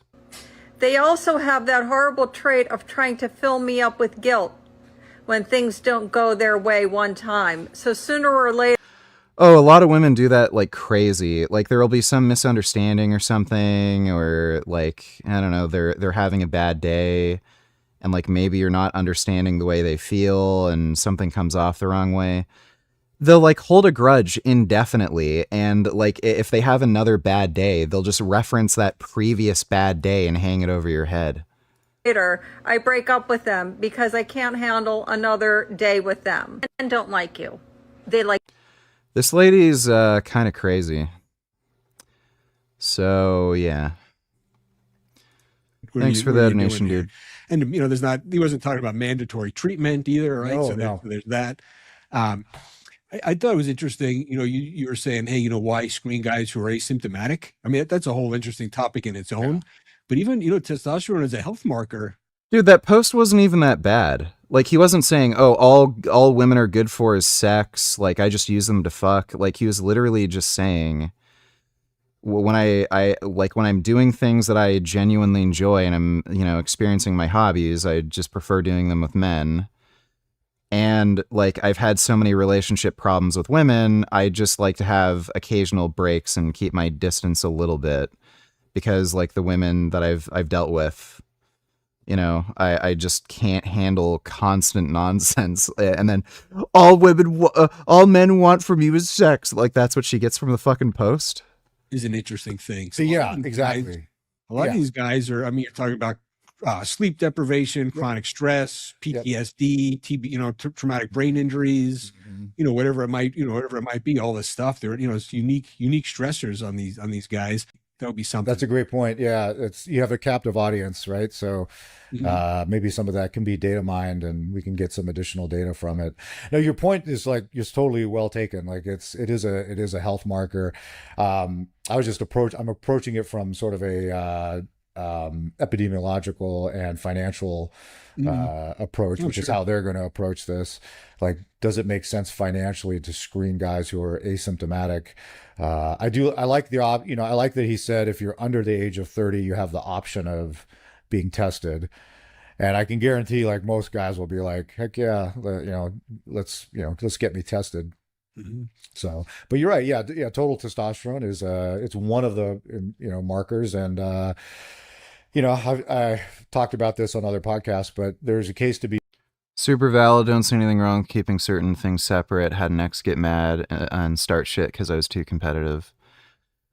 Women live in different worlds. Like, again, if you're playing a fucking game of Scrabble or something, dudes want to fucking win. Women just want to have like a good time and socialize. It's just a different mindset. And then they don't fucking get it. So yeah, like it's fine to kind of just do certain things with dudes, do certain things with women when it just makes sense socially. Be made for getting a baseline level when you're healthy and in your prime, and having that data point for later in life. I know there's a counter argument to that, obviously, but it's be nice to know, hey, what was that when I was kicking indoors as a green.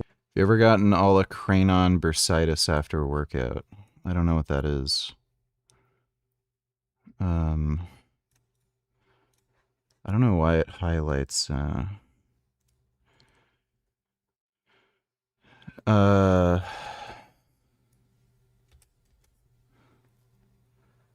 inflammation of the bursa, fluid-filled sac.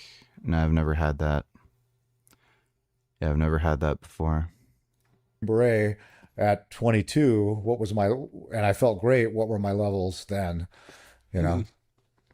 Sure.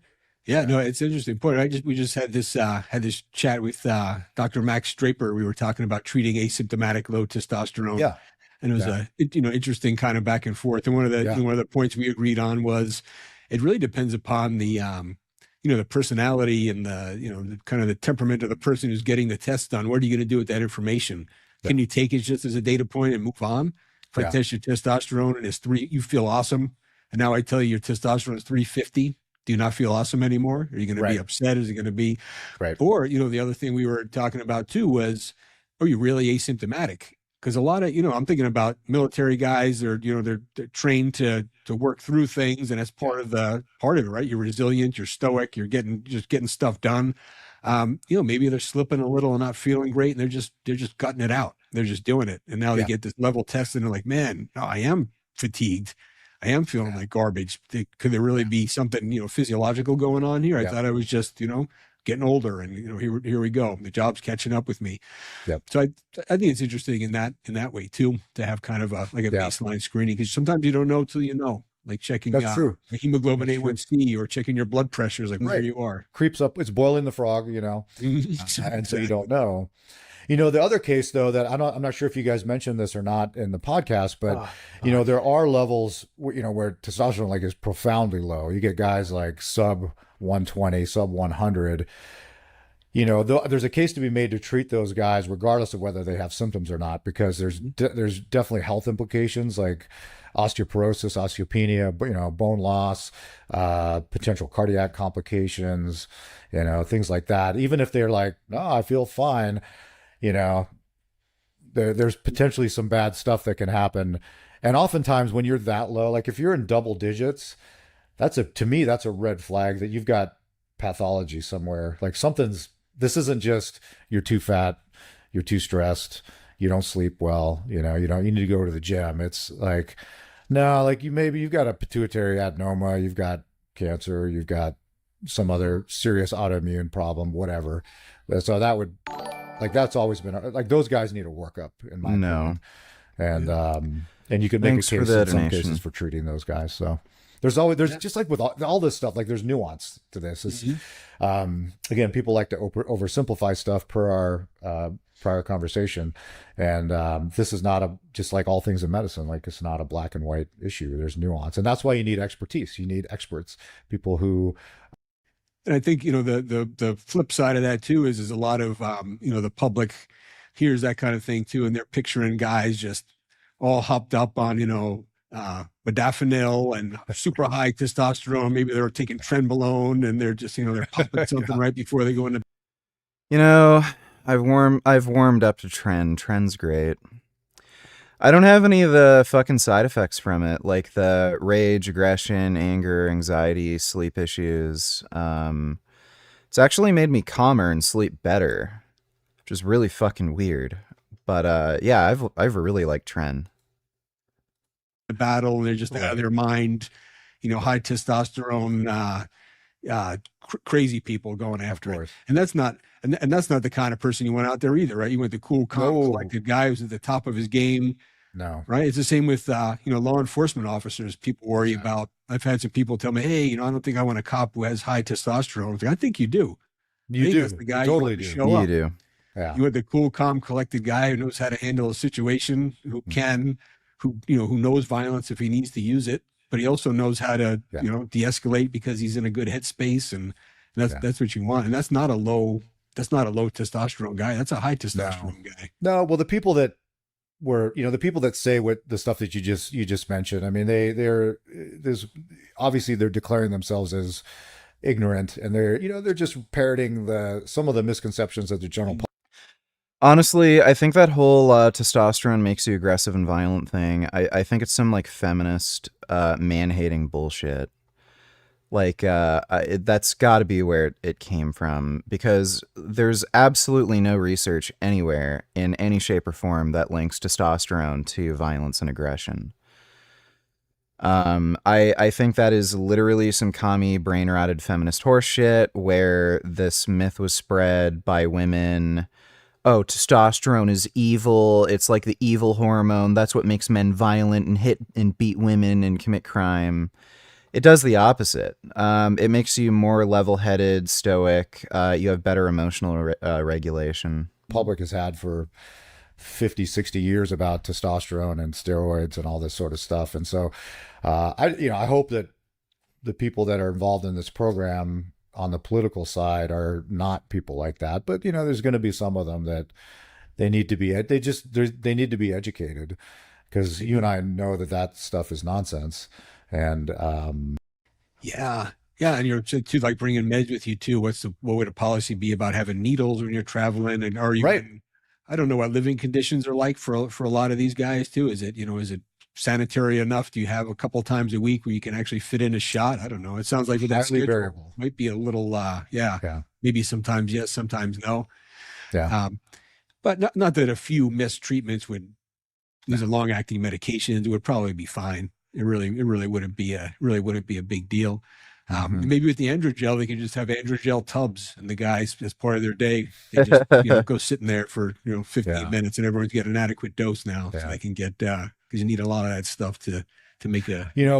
What they'll probably do. This is just something that came into my head is these guys that a lot of military deployments, like our deployments in the Air Force, were 6 months, so it's kind of.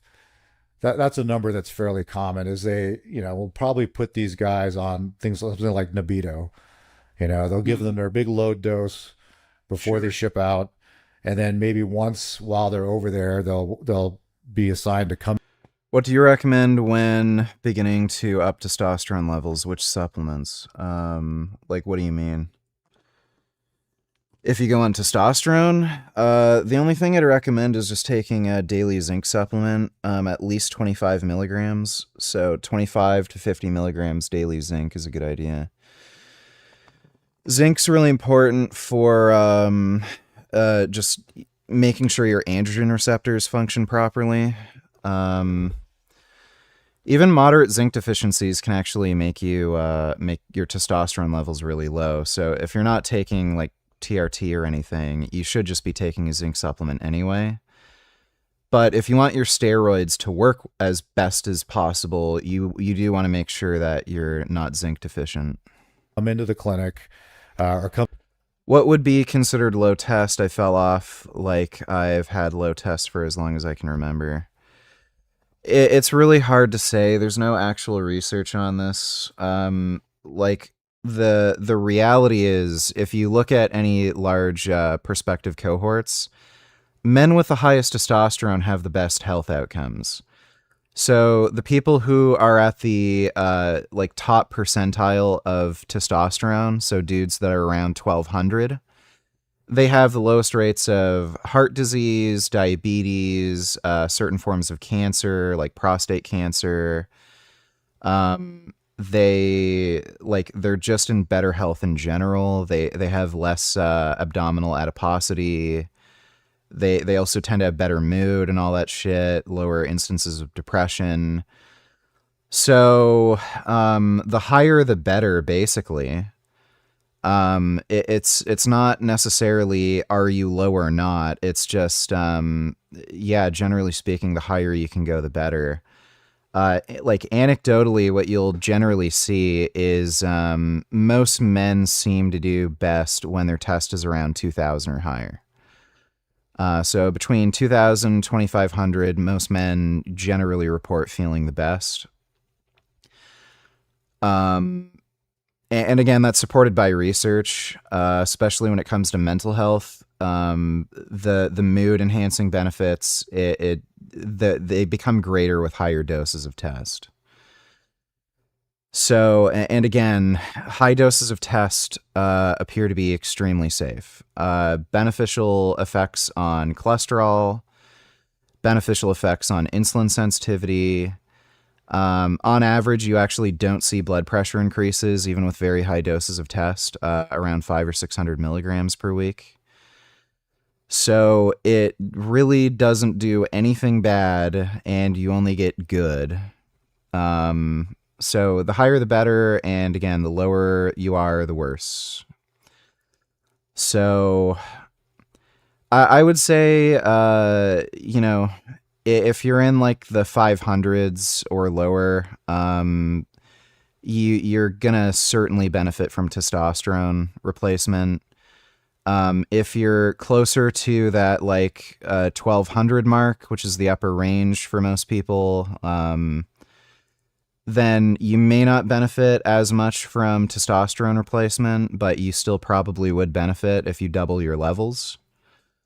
So it's not a low or not kind of thing. It's just more is better kind of thing. Come into the medical aid tent, and the corpsman will give them their second libido shot, and then off they go, and then they'll be, you know, probably just running out and getting low by the time it's ready. Why don't doctors recommend zinc supplements then? Because they have no idea what the fuck they're doing. Where they're ready for them to come back, and then they'll, you know, start back on whatever they were taking. Imagine growing up with a feminist mother. I would blow my brains out.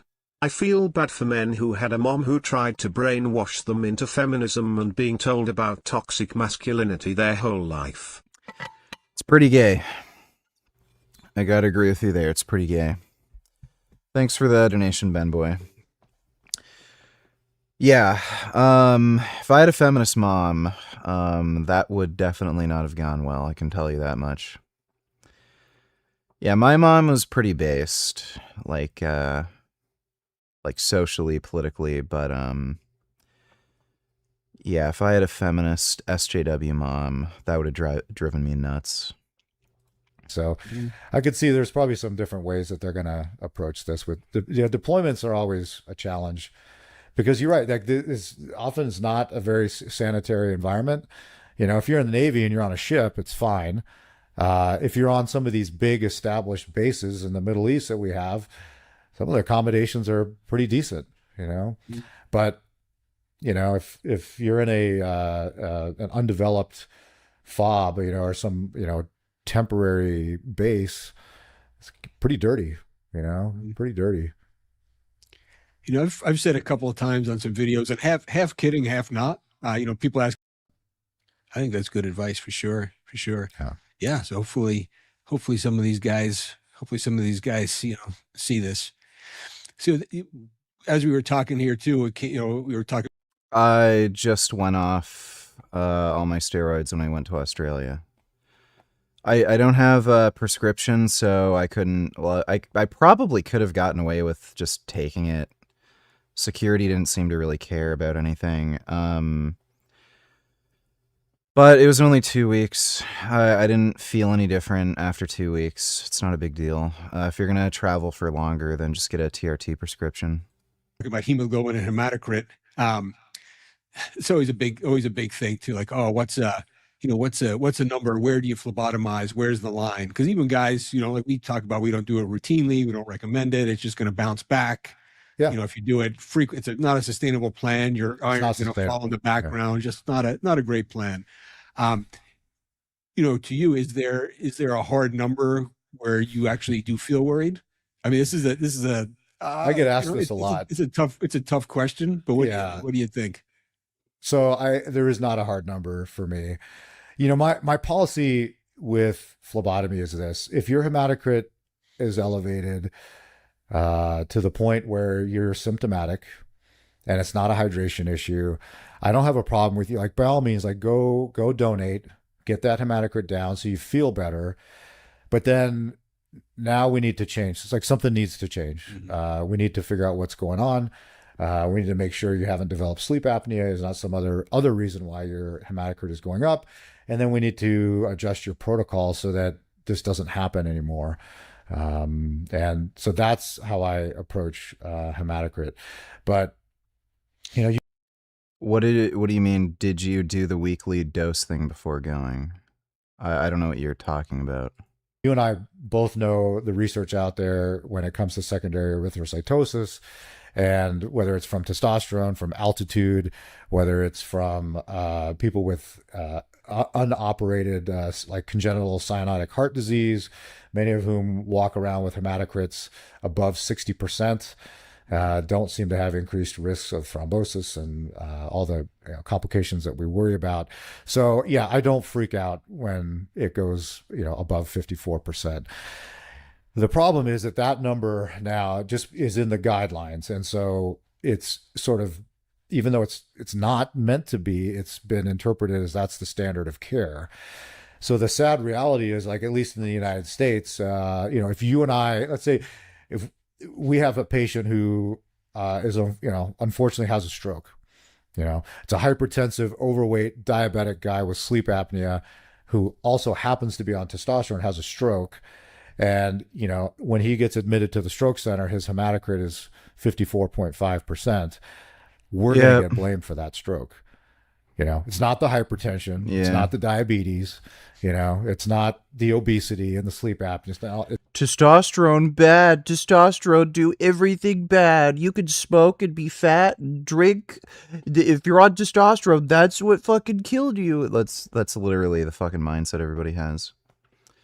It's going to be, that's what they're going to. It's necessary to take magnesium if you take a multivitamin. Only if you're like magnesium deficient and the multivitamin doesn't have enough magnesium for you. Dial in on it. So you're held to that legal standard, and there's liability if there's a complication, unfortunately, even though, you and I both know, and most people that are in this field who actually study this stuff know that, it's probably not the cause of this guy's stroke. It's the other things. It's the other things. So it's a tricky situation because we're held now to this standard many times, and we're open to liability if something happens and that hematocrit is 54, above 54%, which again it's a completely arbitrary number. It's everybody, you can fact check this if you want to. It's an arbitrary number that the Endocrine Society and the AUA experts. Yeah, see, doctors are so smart. They just make arbitrary rules and guidelines that aren't based on any scientific evidence just because they feel like it. Brilliant, right? But then they'll call you an idiot for doing your own research and then taking what drugs you want that you think are ideal for you and in doses that you think are ideal for you. But these doctors just get to arbitrarily set rules and guidelines with no scientific backing. But you're stupid. What are you, fucking dumbass? You're not a doctor. Yeah, that's how they think. Decided on. It's not an evidence-based number. It's just we have to pick a number. Let's pick this number. So I guess roundabout way of answering your question. No, that was pretty on point there. I like that. I like it. It's usually, you mentioned those heart failure patients, with the cyanotic heart failure. Yeah. I keep going back in, and I'm seeing. I had it was a couple years ago. I got norovirus, and so I got I was losing fluids from both ends, and I got pretty dehydrated, and I was like, I don't want to check my hematocrit and see what it is. It was like 59%. And I felt terrible, but I felt terrible because I had norovirus and I needed like 4 or 5 liters of fluid to get me right. Top 5 supplements for what? For who? Like, right again. So and the last thing you needed was phlebotomy. Right. Yeah. The phlebotomy would not have helped me, right? It would not have helped me at all. I needed some fluids. So yeah, that was fun. Oof, good stuff. Good stuff. I'm seeing a lot of primary care clinics and even some TRT clinics. They have their own number now too. Like 54 is still too high. They don't even want to. Maybe we'll watch that one tomorrow.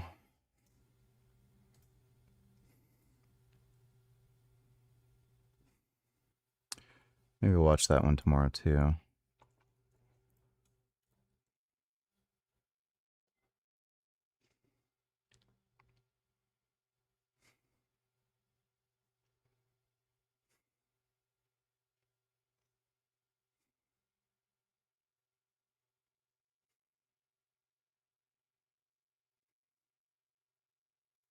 I've used 50 Tren, I've used 30 Tren, I've used 100 Tren, I've used 120. I've used Tren for the last 18 years every year. I used Ment for 9 months straight. I switched from 50 Ment to 20 Tren, and I shape changed overnight. Really? It was incredible, the difference between 50 Ment and 20 Tren. That's how much more powerful Tren is. Ace to ace? Let's see.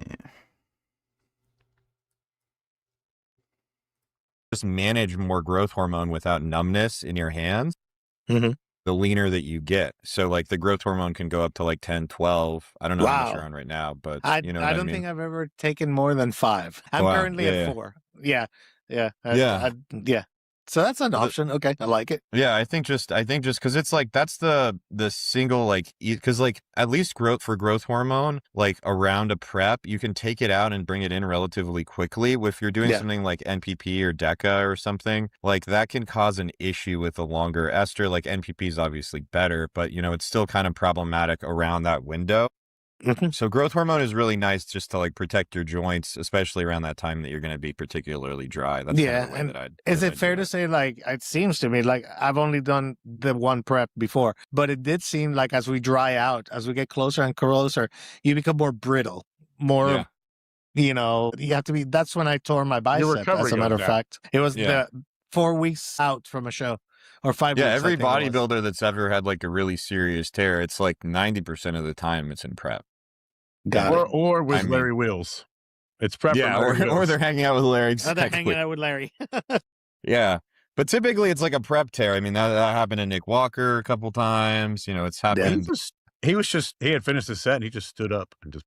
I don't think Yeah. he was even working Yeah. hamstrings. Mine, I was doing literally like a cable curl, not even heavy weight at all. It's like the 12 to 15 rep range without stress, full control. And I remember it sounded like a zipper. How many babies do you think China's modifying in the womb to cause proven growth and intelligence?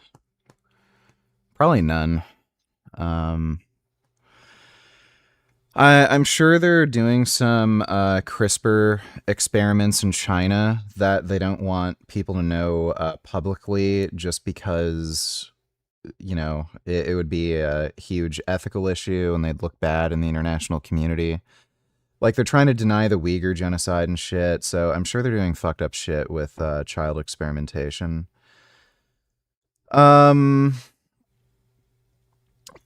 But, yeah, I don't think they've successfully found a way to, like, modify genes for intelligence yet. It was like Yeah. zip, and it Seems like actually it's really deformed enjoying your my workout. it The other 3 don't know about the diamond one, are all operating on their own, probably in alternate dimensions. You know, we've talked about this concept of cloning yourself for the idea of immortality. That doesn't really work, right? Because it's a whole, it's a It's no copy longer of you, but you. it's not you. It's a copy. Like Right. you died, like in a teleporter, right? The exception would be if you had necromancy. Then what you Yeah, could because do then is the soul clone gets multiple put in the- bodies yeah. and then Yeah. just soul rip. Basically, you have a Hall Get on that necromancy for me, okay? chain effect, where if one body gets destroyed, your soul snaps to the Hall crux that is inside of your clone. On the way to top of Right. trend video, really. Necromancy. Yeah. How to. Okay. So now that we've covered this, okay, so somehow we got to talking, or I asked innocently, like, what connection is there between Tren Got my namification $22. Let me see. Yeah, not watching that. And THC, if any. And That we one's were about pretty to launch easy. into that, and then we were like, wait a minute, this could be something we could actually talk about Yeah. during the show.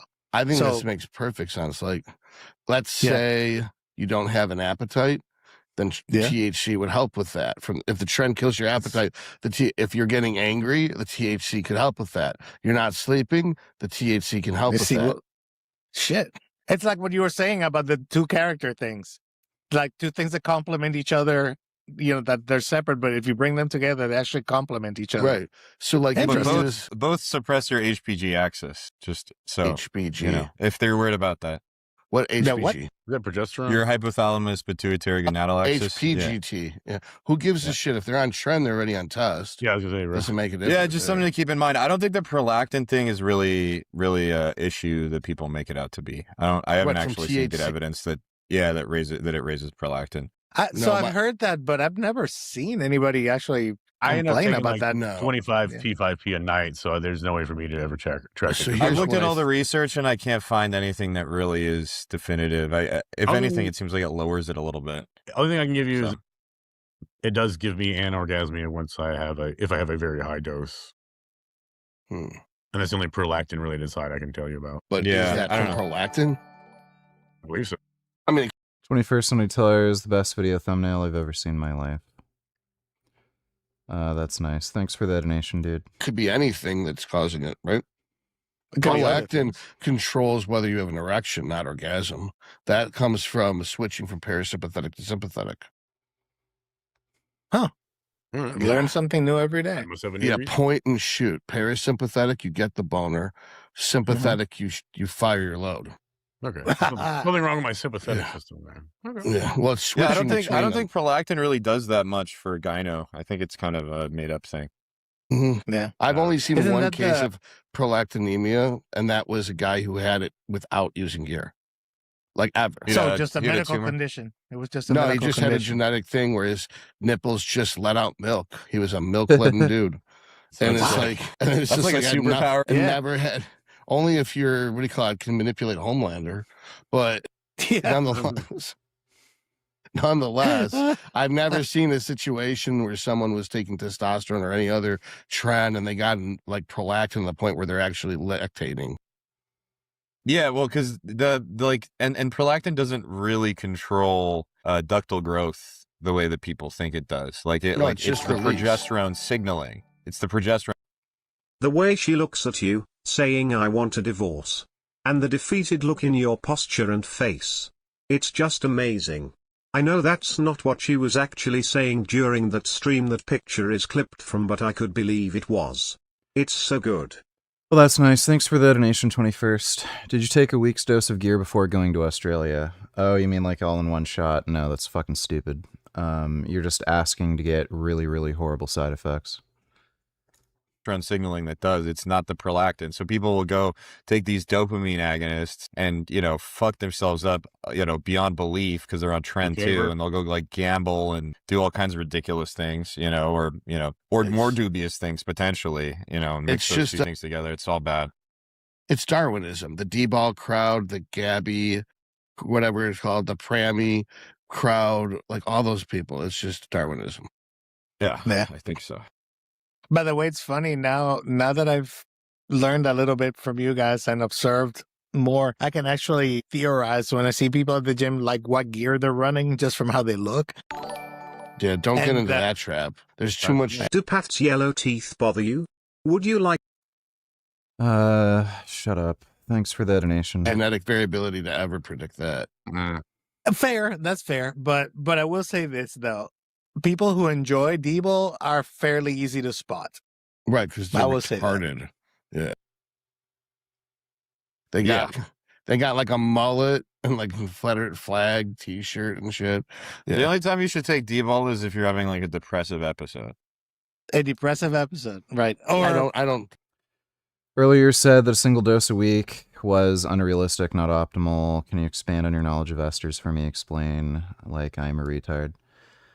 The actual drug itself, like, is testosterone or like any steroid. There's different steroids, like there's nandrolone, boldenone, oxandrolone, drustanolone. That's the actual drug. Now you have to attach an ester to it, or else you'll just get this massive influx of hormones that just leaves your system like pretty much instantly. So what the ester does is it allows a steady, constant state of these drugs in your system to actually work. There's shorter esters and there's longer esters, and the longer esters allow you to basically have more stable levels and, in theory, take fewer injections.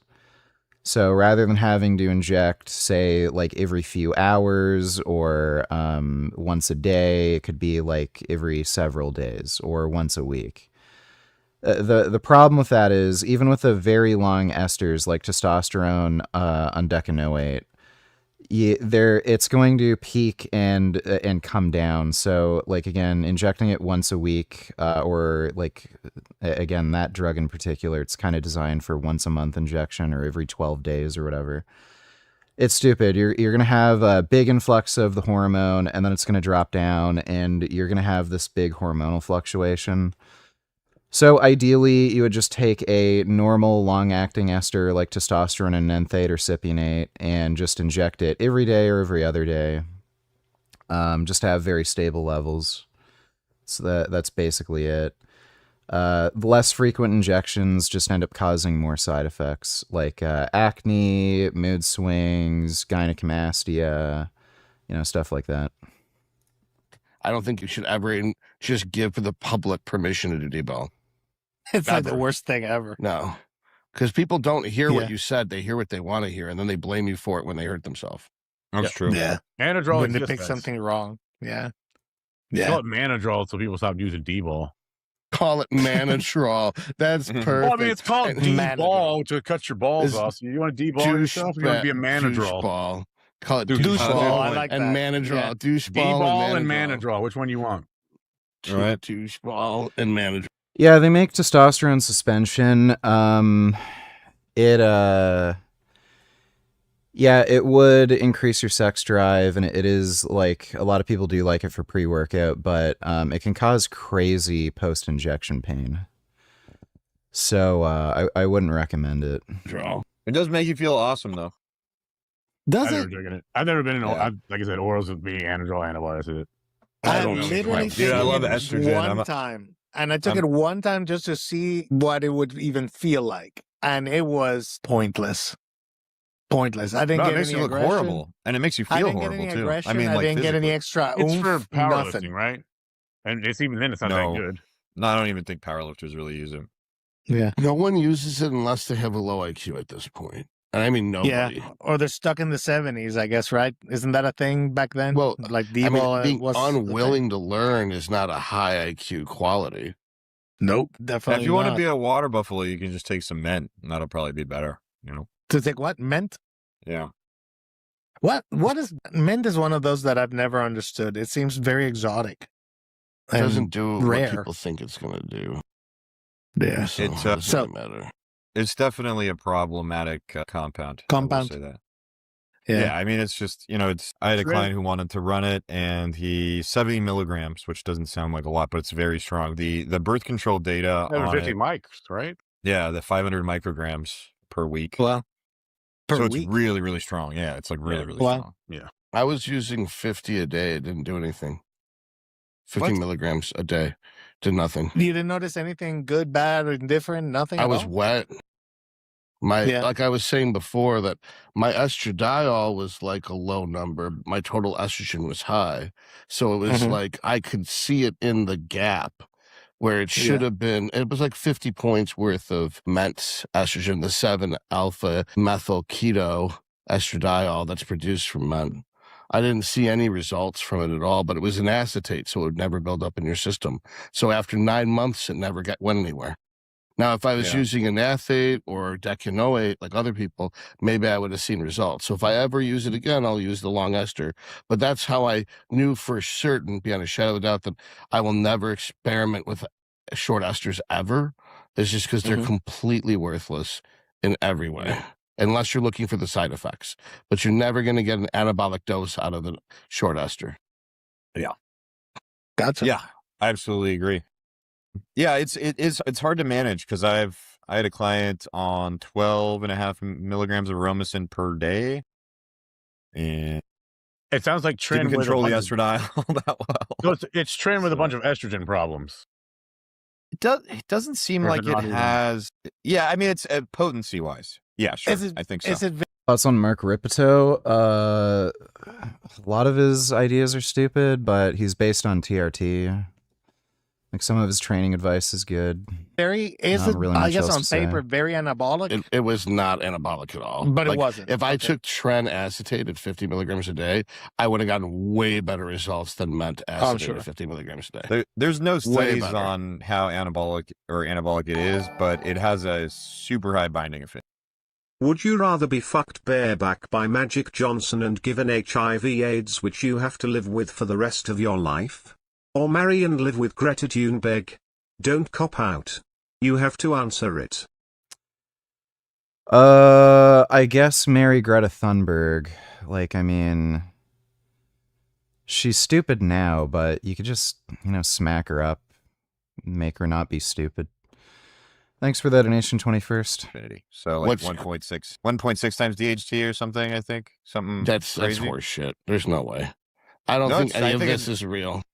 I think that's a modern assay.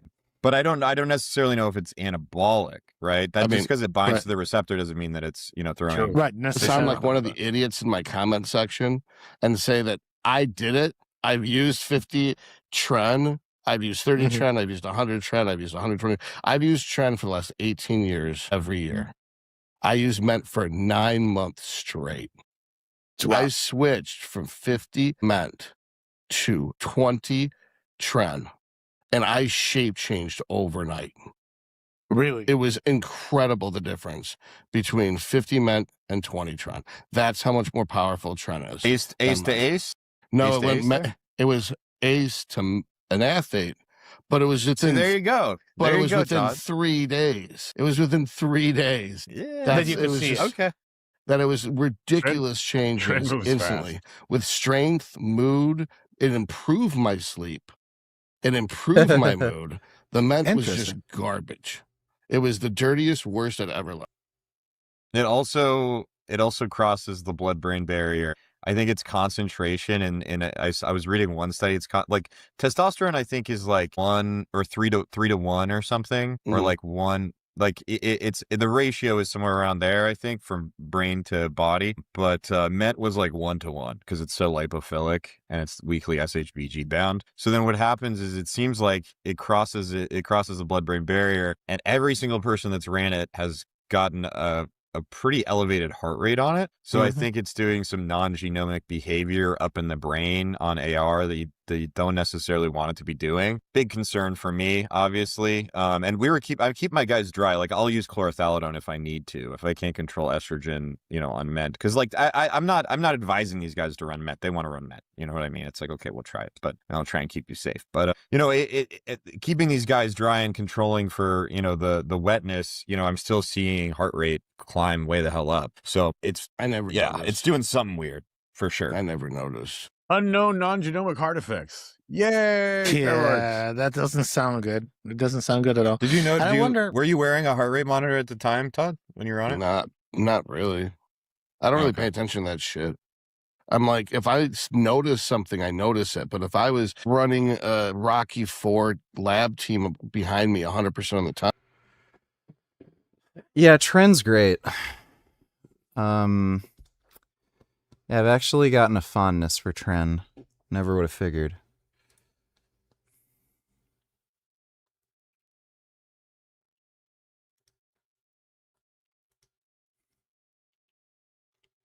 Let's watch that Wolverine trailer again. I really like that Wolverine trailer.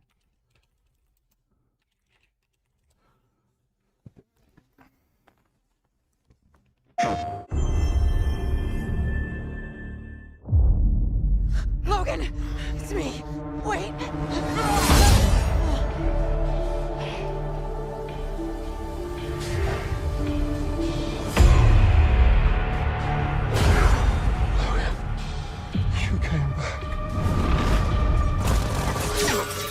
I'll see you.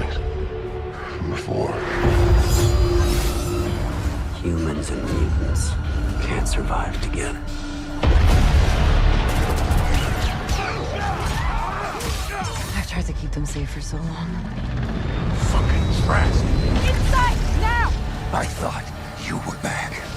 We were back. We're gonna build the future for mutants. How many blocks of tofu do you eat in a day? Right now, just 2. Is it your primary protein source? Yes. How many blocks did you have to eat to become Soya the Destroyer? At least 1. Thanks for the donation, dude. That is why you belong here. Oh wait, you didn't donate. I don't know why I said that.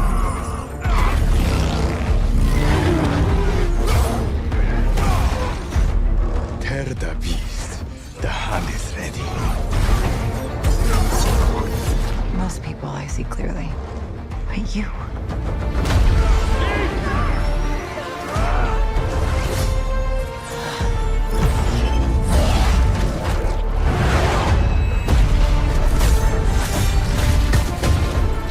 Just give in!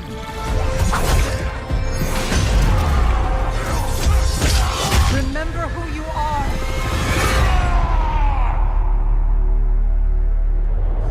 Yeah, this game looks sick. Just can't let a man rest in peace, can you? Dude, there's these stupid wannabe fitness channels that I keep getting recommended. How about no, thank you. Did Trend make you feel different? Yeah, I had mood improvements. Just calmer, way harder to make me angry. Just more like mentally stable, and it's improved my sleep.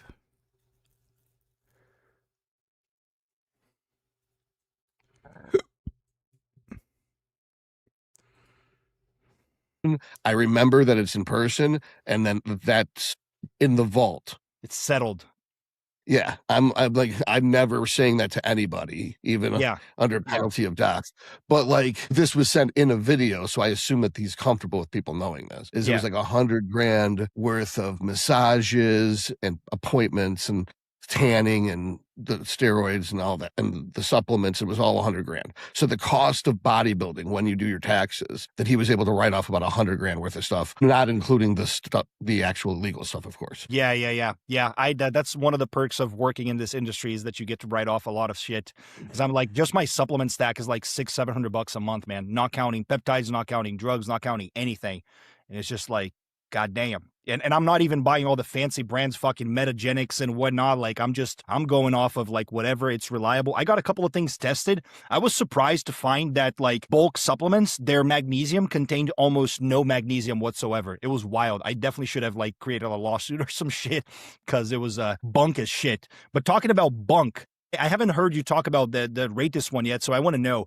I want to know an overrated, an underrated, and a dangerous peptide. Okay. I have to. I wish I had a list so I could look at it. Hold on. I got a list. Underrated, overrated, and dangerous. Well, T3 is potentially dangerous if you overdo it, obviously. Yeah, you got to overdo it a lot. I think NAD Plus is probably overrated. Especially for people under 40. Yeah. I think it's just legal, so everyone's pushing it because they want to make money. And people are like, oh, I have low energy. I'm like, I thought it's there for glutathione production.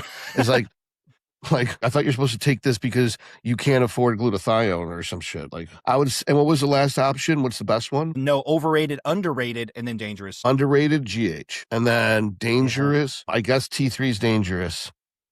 Yeah. Yeah. GH is really underrated. Yeah, the only thing it can really do is like raise your heart rate, give you palpitations. Like, you really have to fuck up with T3 to actually hurt yourself, though.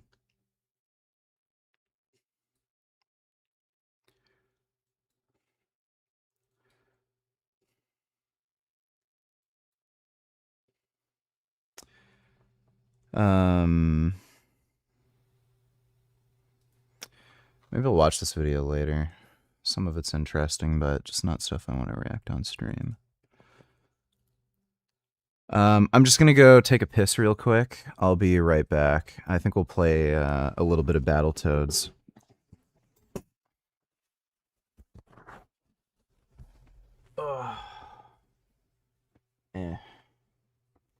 Fuck's my phone.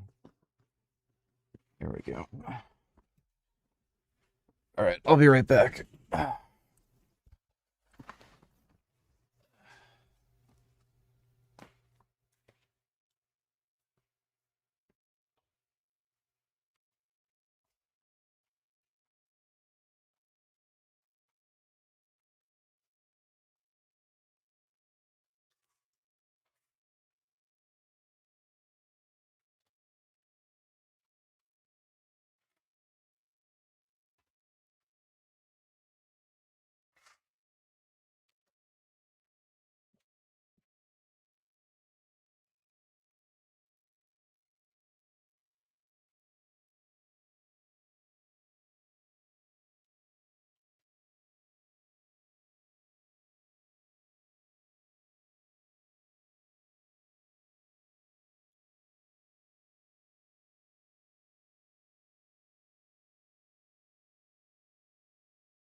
Oh, there we go.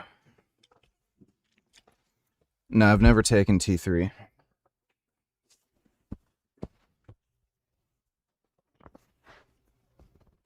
I take T4, but I've never taken T3. I was thinking of maybe trying it. Hey, Gum Gum. Oh. Well, hello there. Oh. You know you're beautiful? Get my big, beautiful kitty.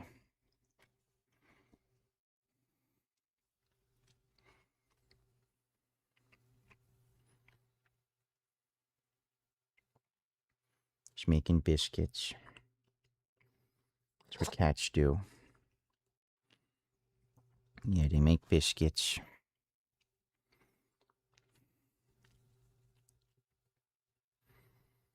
That's a good boy.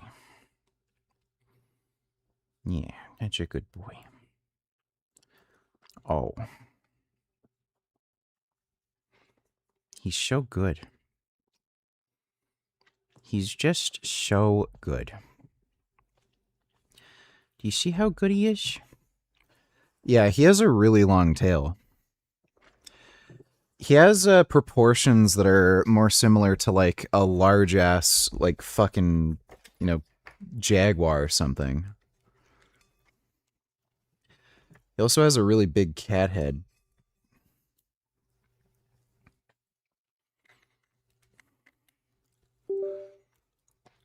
Alright, let's fuck around with Battletoads a bit.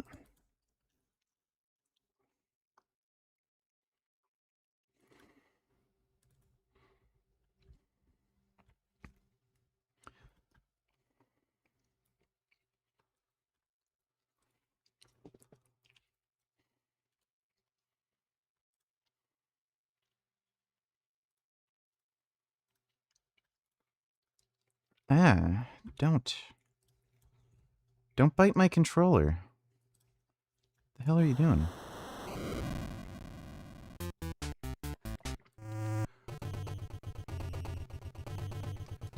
Dude, it's crazy how right when you start the level, there's this fucker that if you're not ready for, he'll just get you.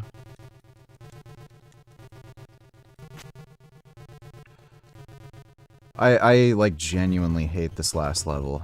Genuinely fucking hate it. It is so fucked. This is like the most fucked thing ever.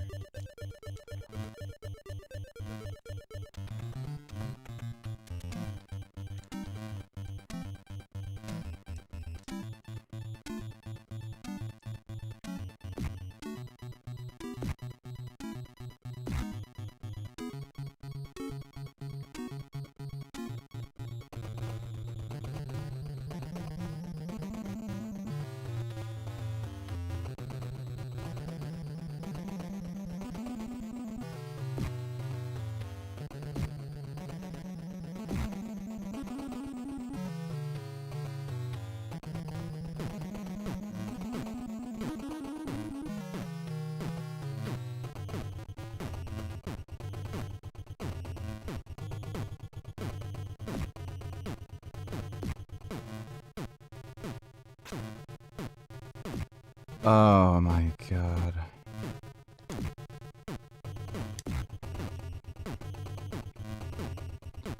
Shit just always manages to fuck with you, dude.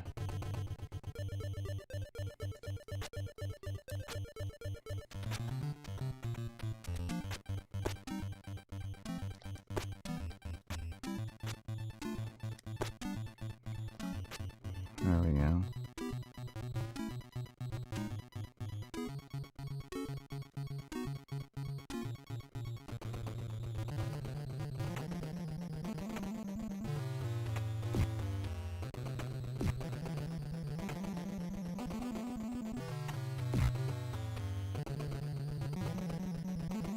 Music just fucks with me too.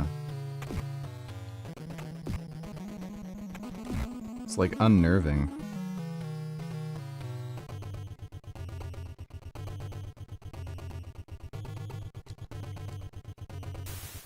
I wish I could sell Gummies biscuits. Look at him. He's right here, just being a good kitty. Isn't he amazing?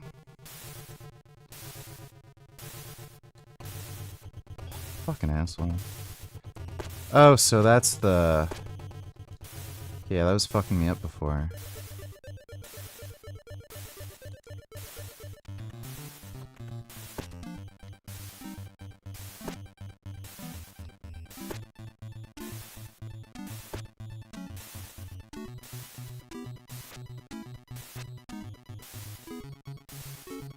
Okay, at least that holds them in place.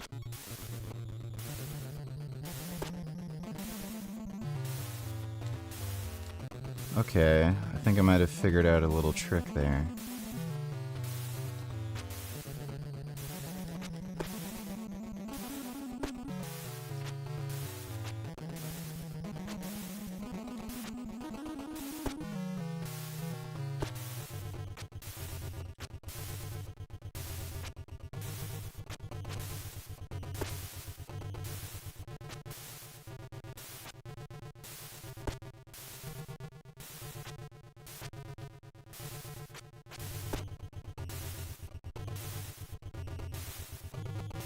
Doing better than last time.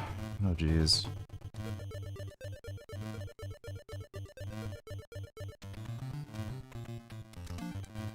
Oh, fuck.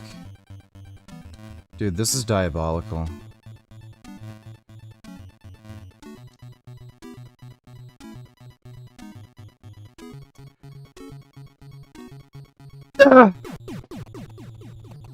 How in the fuck? Like, do you see this shit?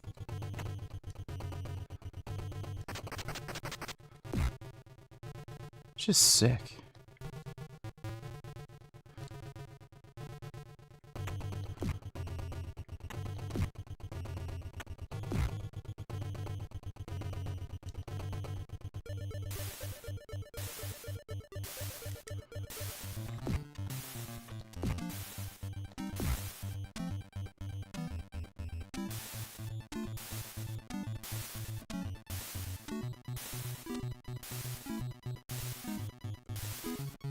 Oh my god. Yeah, having that baton makes this a lot easier.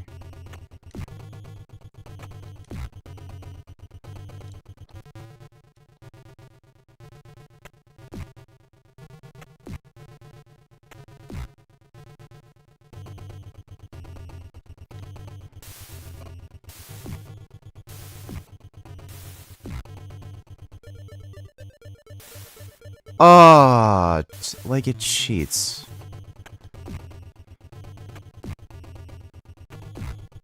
We did get further than last time, but still. This game fucking cheats.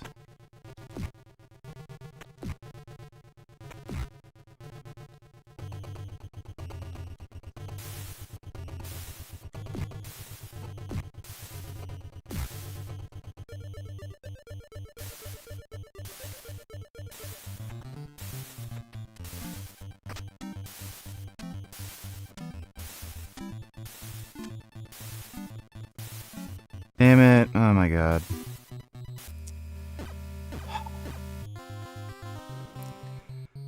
I don't think I have it in me. You know, just have a little taste of that, but I just fucking can't right now, dude.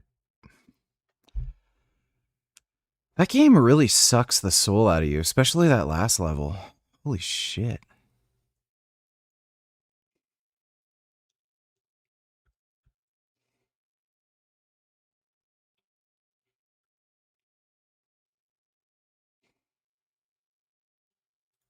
So the Home Office has come under some severe scrutiny today for a number of reasons, one of which was actually from a judge in relation to a case where an asylum seeker has been convicted of some fairly serious offence, and the judge himself has directly criticised the Home Office in respect of his immigration status, but also because of the ongoing videos and investigation by our Home Secretary Chris Philp. You recall my video yesterday where it appeared that the French warship was firing warning shots at Chris Philp's vessel. Well, there was another video taken by Chris Philp where he filmed the French, quote, law enforcement officers. Now, I say quote because they weren't enforcing the law at all. They were just standing there watching. Now, I'll say it as it is because this has spawned a response from the Home Office on X, which I'll read out to you in a minute. But first of all, let's watch this video because this has what's created headlines, and this is why people... Forgot my notification on Tillers this game rules, had no idea the amount of level design that went into this game, only knew about the jet ski levels or whatever that thing you ride on is supposed to be. It's a good game.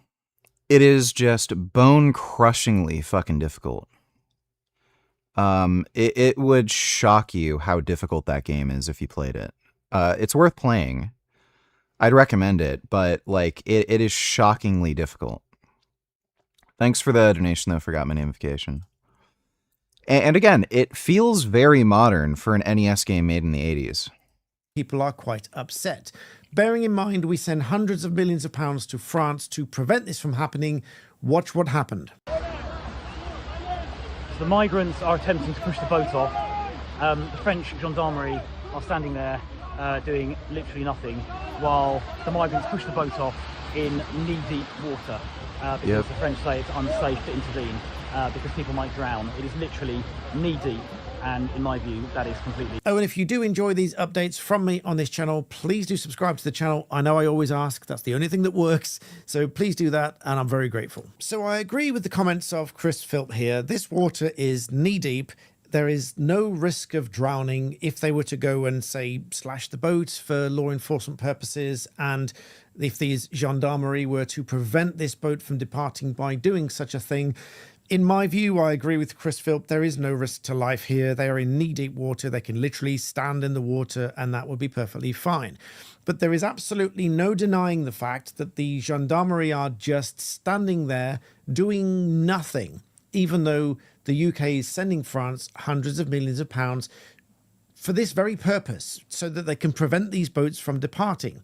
Now, to be fair, I will also quote the Home Office post here, which they put their point of view across. Now, the Home Office, of course, is to some degree jumping to its own defense, but also it would seem, or I infer, that they are defending the French as well in this. Let me read this post to you.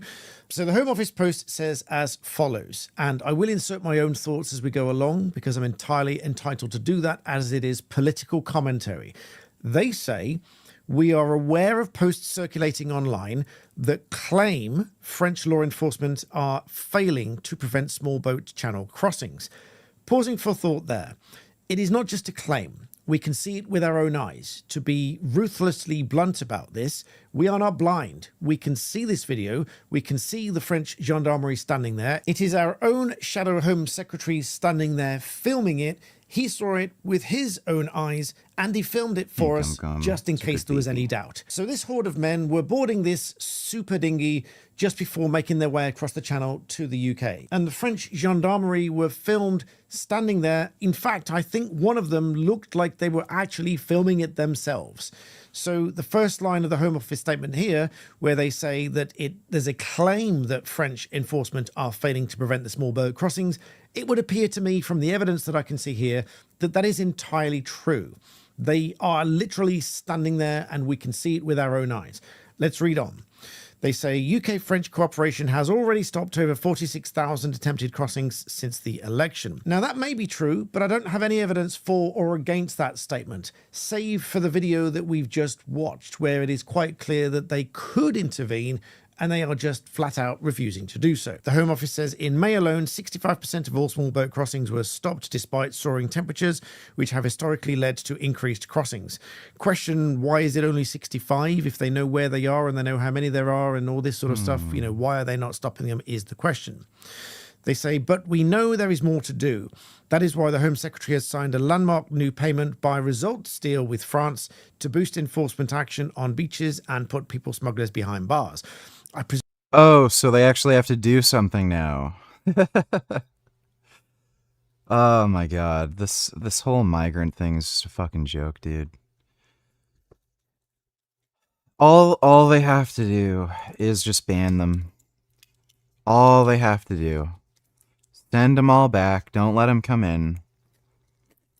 Oh, but they're asylum seekers, right? That's why they're all fucking grown men who are between the ages of like 19 and 23, right? I presume this is on top of the hundreds of millions of pounds that we already send France to have stopped this in the first place, but it's obviously not working. They go on to say, on top of the 46,000 crossing attempts prevented, removals of small boat migrants are at record levels and asylum claims are down by 12%. We've also removed or deported almost 70,000 people who were here illegally, an increase of 41%, and are going further to remove the incentives that draw illegal migrants to this country.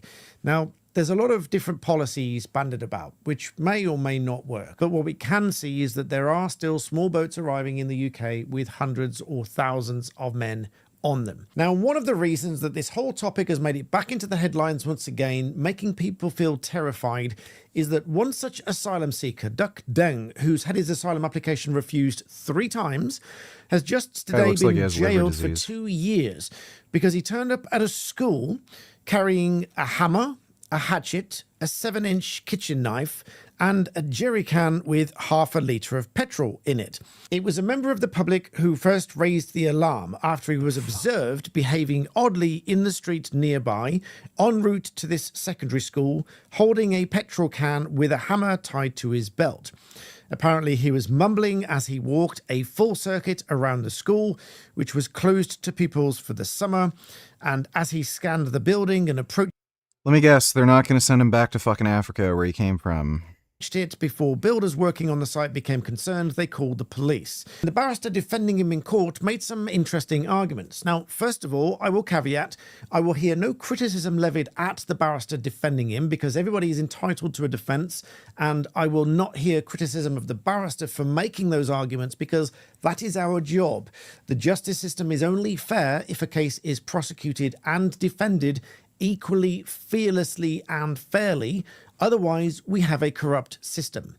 But nonetheless, the arguments did raise some interesting points and criticisms, well, resulted in criticisms by the judge of the Home Office in this case. The barrister defending this man said that he maintains that his actions were not motivated by any desire to injure or harm any person, that this was a bizarre and compulsive act lacking in any type of maturity at a time when he was deep in distress, having left Sudan and his family in traumatic circumstances. He wanted attention. He was in crisis, but he was not motivated by hostility towards children, teachers, or the wider. Does this make any sense? This guy left his whole family behind. Does it make any sense? Like, it's just... These people aren't even fucking refugees, dude. Public. The barrister said there is no evidence that he threatened any individual, and he found himself in a foreign country with very limited English and unable to work because of his immigration status. He believed and felt that no one was listening to him and no one was helping him. He felt that he'd reached the end of his ability to cope with the HMO, the House of Multiple Occupancy, where others in similar circumstances to him had been assisted by the immigration authorities. He became increasingly frustrated that the same was not happening for him. His only wish is to work and to find money to support his family. Now, none of that, of course, makes his being in the UK legal. None of it justifies his actions. And ultimately, he pleaded guilty to a range of offences, including criminal damage, possessing weapons and a knife in a public place and on school premises. And the judge was quite critical of the Home Office. The judge said, "I have no power to order the Home Office to do anything, but in my judgment, given your circumstances as a failed asylum seeker who has been in custody for the best part of a year, the Home Office," the judge said, "should be doing something rather than nothing to deal with your status in this country." And having been refused asylum 3 times, I presume the judge means taking steps to deporting him so that he can be dealt with rather than being in limbo. Canada has the same thing. They will not deport people who are here illegally. It is nuts. Like, what the fuck are they doing? Because ultimately, if he's in a house of multiple occupancy, yet he's unable to work, is unable to do anything, then obviously anyone in that situation is going to be frustrated. But if his status in the UK is unlawful, now that he's been refused asylum, the Home Office should be acting to remove him. Else, this might have escalated to much more serious offences than those that he has pleaded guilty to. So again, this is why it's made its way into the headlines. This is why people are worried. This is why people are angry and frustrated. And the Home Office really should do something about this. But this all feeds on from the situation that we've just seen with further migrants coming from France to the UK, with the French authorities ostensibly doing nothing about it, at least in the video that we've seen. And so I completely agree with the judge. The Home Office should be doing something about this. And I agree with Chris Philp in that the French should be doing something about this to prevent these boats from leaving. Because in this one video, which might entirely be an isolated situation, but at the very least, in this one video, it demonstrates where the police in France are not doing anything about it at all. So this is the situation we are in. That's why it's in there. Yeah, dude, Canada has no ability to deport anybody and track people who are here illegally. If you get into the country, you're basically staying here. Headlines, that's what's happened. I'm grateful to The Independent for reporting on this. I will link them below. You can go and read it for yourself.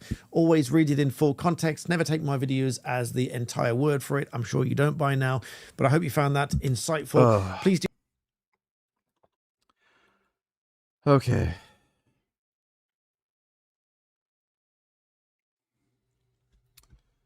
And that might be an interesting This one. ban is going to do nothing. Maybe we'll watch that tomorrow.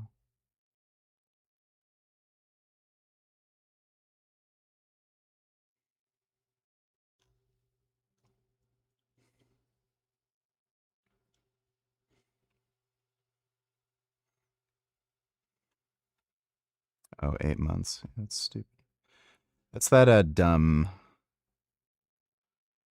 thing, right?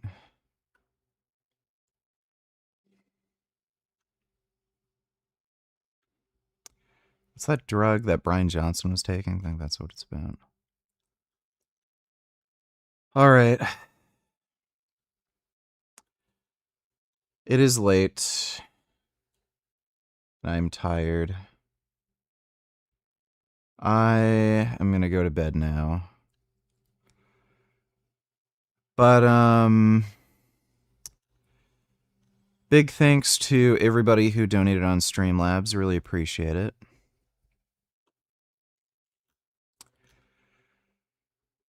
Hope you all had fun. I will be on tomorrow.